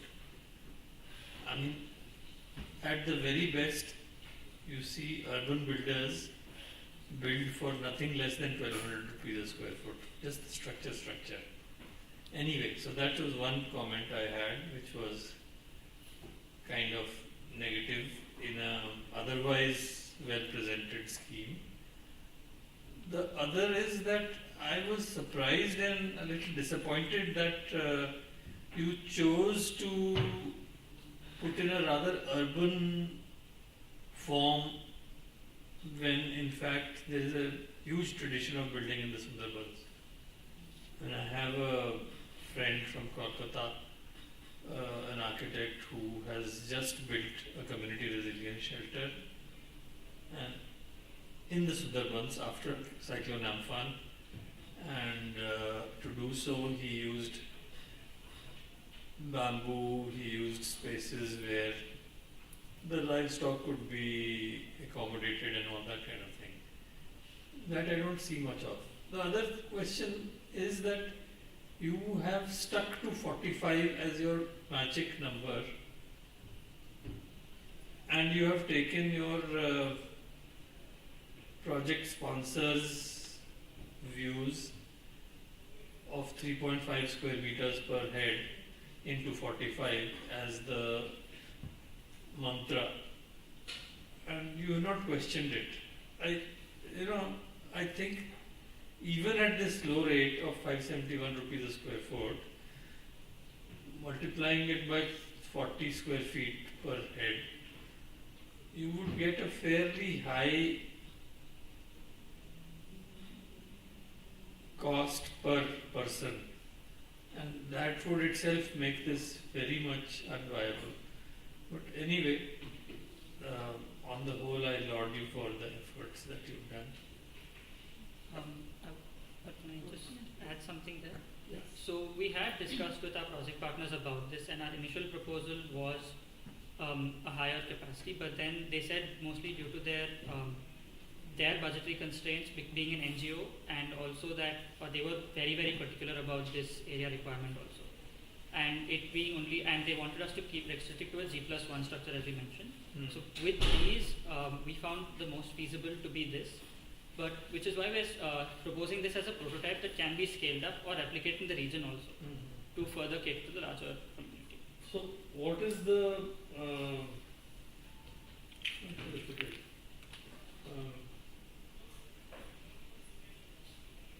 so is it 3.5 that they were particular about, or is it 45 that they were particular about? It was the 3.5 they were particular about, okay, not the 45. So now in terms of 45, what is the size of the village that is being evacuated? It has 1,800 residents. I doubt if 45 can be selected out of these, which will not create a huge political problem. Anyway. Sure. Thank you for that. Ma'am, can I just add? Yeah. Yeah, so this is actually a prototype that we are proposing that can be multiplied in the village.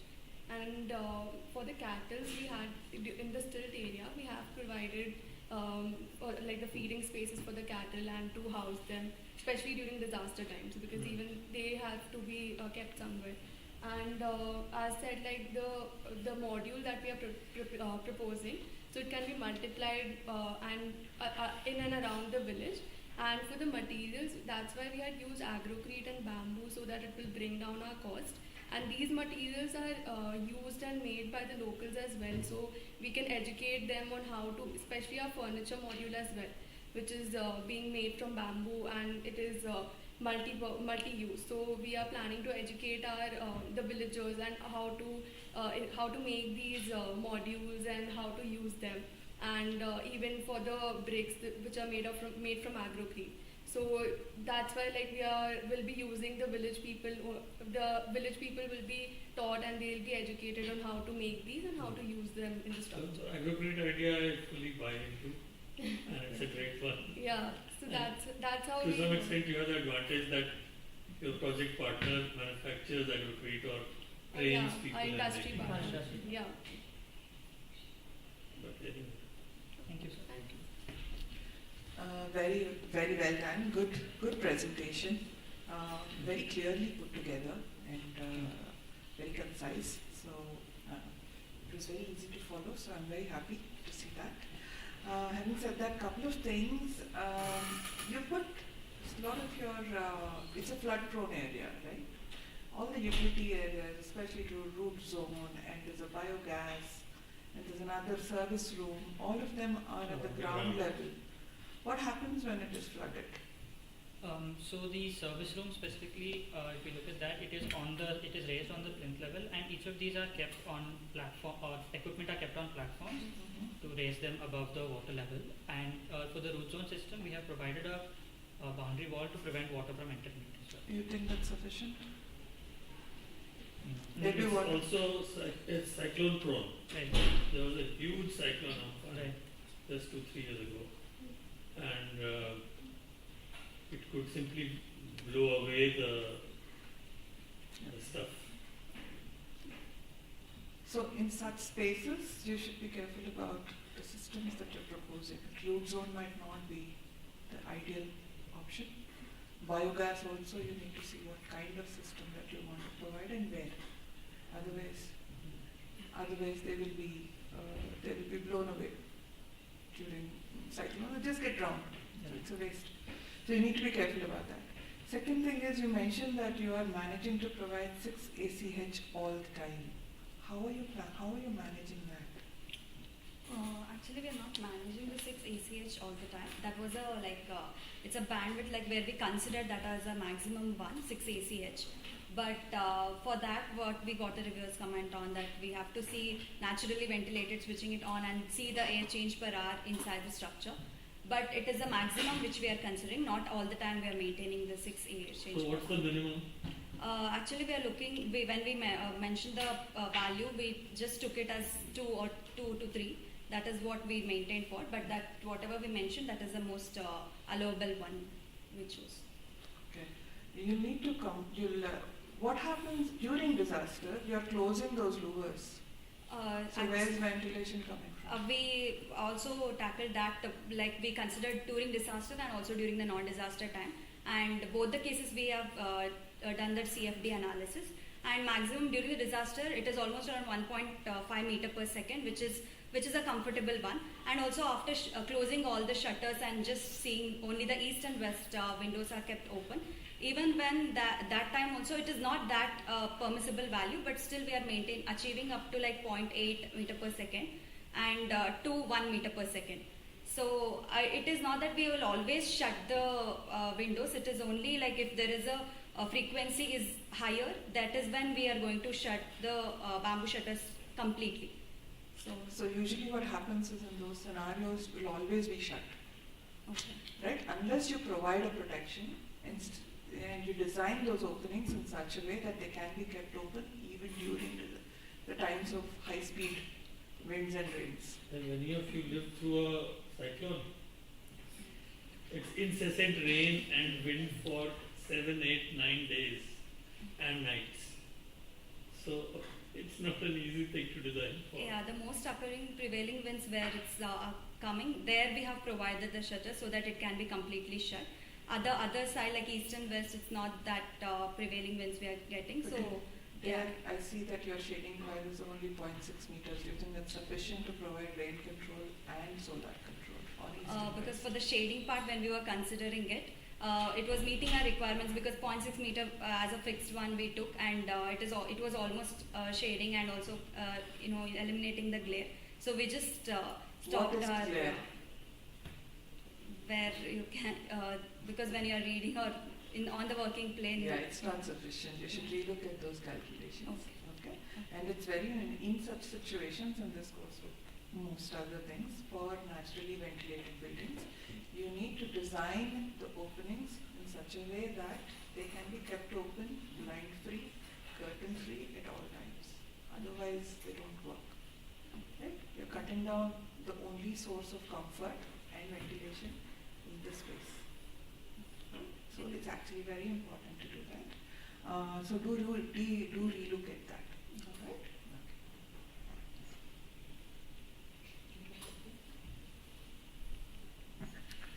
All right? So yeah, I second the comments on a well-presented project. There are 2-3 things, and maybe part of it is a repeat. So one of my main comments, in a way which I feel is a bit of a shortcoming here, is that you're actually providing for a small number of people, 45. And then even in that, the actual space available for them is only becoming available when you do these bunk beds. And like I've commented on earlier presentations, I feel that the bunk bed idea, especially if you want to disassemble, reassemble, you put it for use once, and I'm sure half of them are going to be in bad shape. So I would say that if the core demand is to provide space for 45 people, that is where the whole design should be centered around. Whereas I feel that you're sort of pushing the agenda by providing bunk beds and, so I find that that's an opportunity that you've lost in terms of providing actually for 45 people. That's one. Second is, and this is a comment actually across the board, but specifically more in your case because you are in an extremely high wind speed situation. Everything you design, whether it is solar panels, overhead water tanks, your buffer zone bamboo shutters, all of them should be able to survive that high speed wind scenario. And we've seen a lot of cases where the solar panels just fly off, right? And they're very expensive. So in some sense, unless you don't engage with how exactly you design it, and even after all that, sometimes they get damaged. So in this case, because you also have flying debris coming in, so it becomes a very tricky thing, and it's a very huge part of your design solution. So that's one thing. The same goes with your buffer zone detailing. I doubt that it'll withstand the kind of wind speeds you see there. And then coming to the ground, you've talked of mangrove, but is the area still suitable for mangrove? It may have had mangrove earlier, but is it still suitable for mangrove? So you have to you have to have some sense of the feasibility of the idea, because mangroves just don't go anywhere. There has to be a certain tidal activity, there's an inflow, outflow, there's a certain level of salinity. So I have my doubts, because it may have had mangroves earlier, but it may not be suitable for mangroves anymore. And you can comment, I'll just give one more comment. And the last thing is there's this retaining wall that you're proposing. It's probably not going to work because the water doesn't come only from the surface, the water also comes from subsoil. So, and if you're raising your building on stilts, it's so much easier for the water to just flow below the stilt level. But I guess you're driven by that because you're trying to create a safe space for your other systems. So, it's a bit like falling into a trap. I would just keep the stilts clear, so water comes in, it just flows below your building and goes away. But otherwise, I find that the things that you've designed in terms of the wraparound, the ramp, the stilt floor space is interestingly worked out with the seating around and the space for cattle. I find that things are well done, but I guess some of these comments, I don't know if you have responses to them. So, keeping that point, like we had a constraint of 45 people. During our simulation, after we got the reviewers' comment also, we have exceeded up to 80 to 100 members to check and how people, whoever occupants will be in the structure, how comfortable they are. And during the simulation, we have considered like up to 100 people and checked with all the comfort analysis, and also for the stability, we have given RCC structure because of that. If there is a prototype or it can be scaled up or anything, if the people are accommodating, during the disaster time we cannot tell no only for 45 people. So we have to keep that also in consideration. But the project partners were so adamant about there is a requirement about that. So we have kept that into also consideration and also proceeded ahead with the number of people who will be actually we can take up to 80 to 100. Just a small note about the mangroves being planted there. We did an analysis of the soil salinity, and it is well within the soil salinity is in fact much higher than what is required for mangroves. And we spoke to a lot of the locals also, and they said that there is water that comes into the region frequently and goes back, but it's not tidal volumes of water, but there is enough. We studied that there is mangroves are a feasible plantation.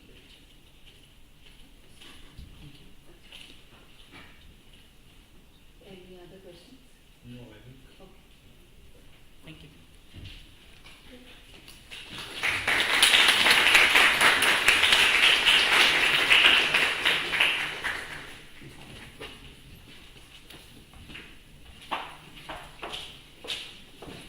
Okay, I see some sleepy heads. So this was our last presentation of the day, shelter division. So first and foremost, I would like to thank our assessment because finally the output was great, and all your hard work resulted in a great output, and I mean your efforts could be seen very well. So as the jury coordinator of this division, I have had this opportunity to see these teams submit these deliverables, and I honestly feel that you have done incredible work. So congratulations once again for that.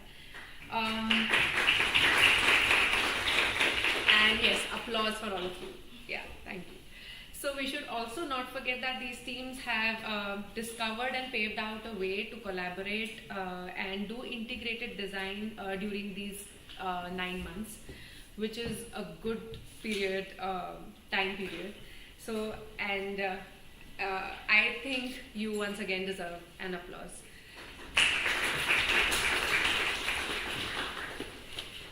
Moving ahead, the jury members will meet this evening and decide the winners and the runner-up teams.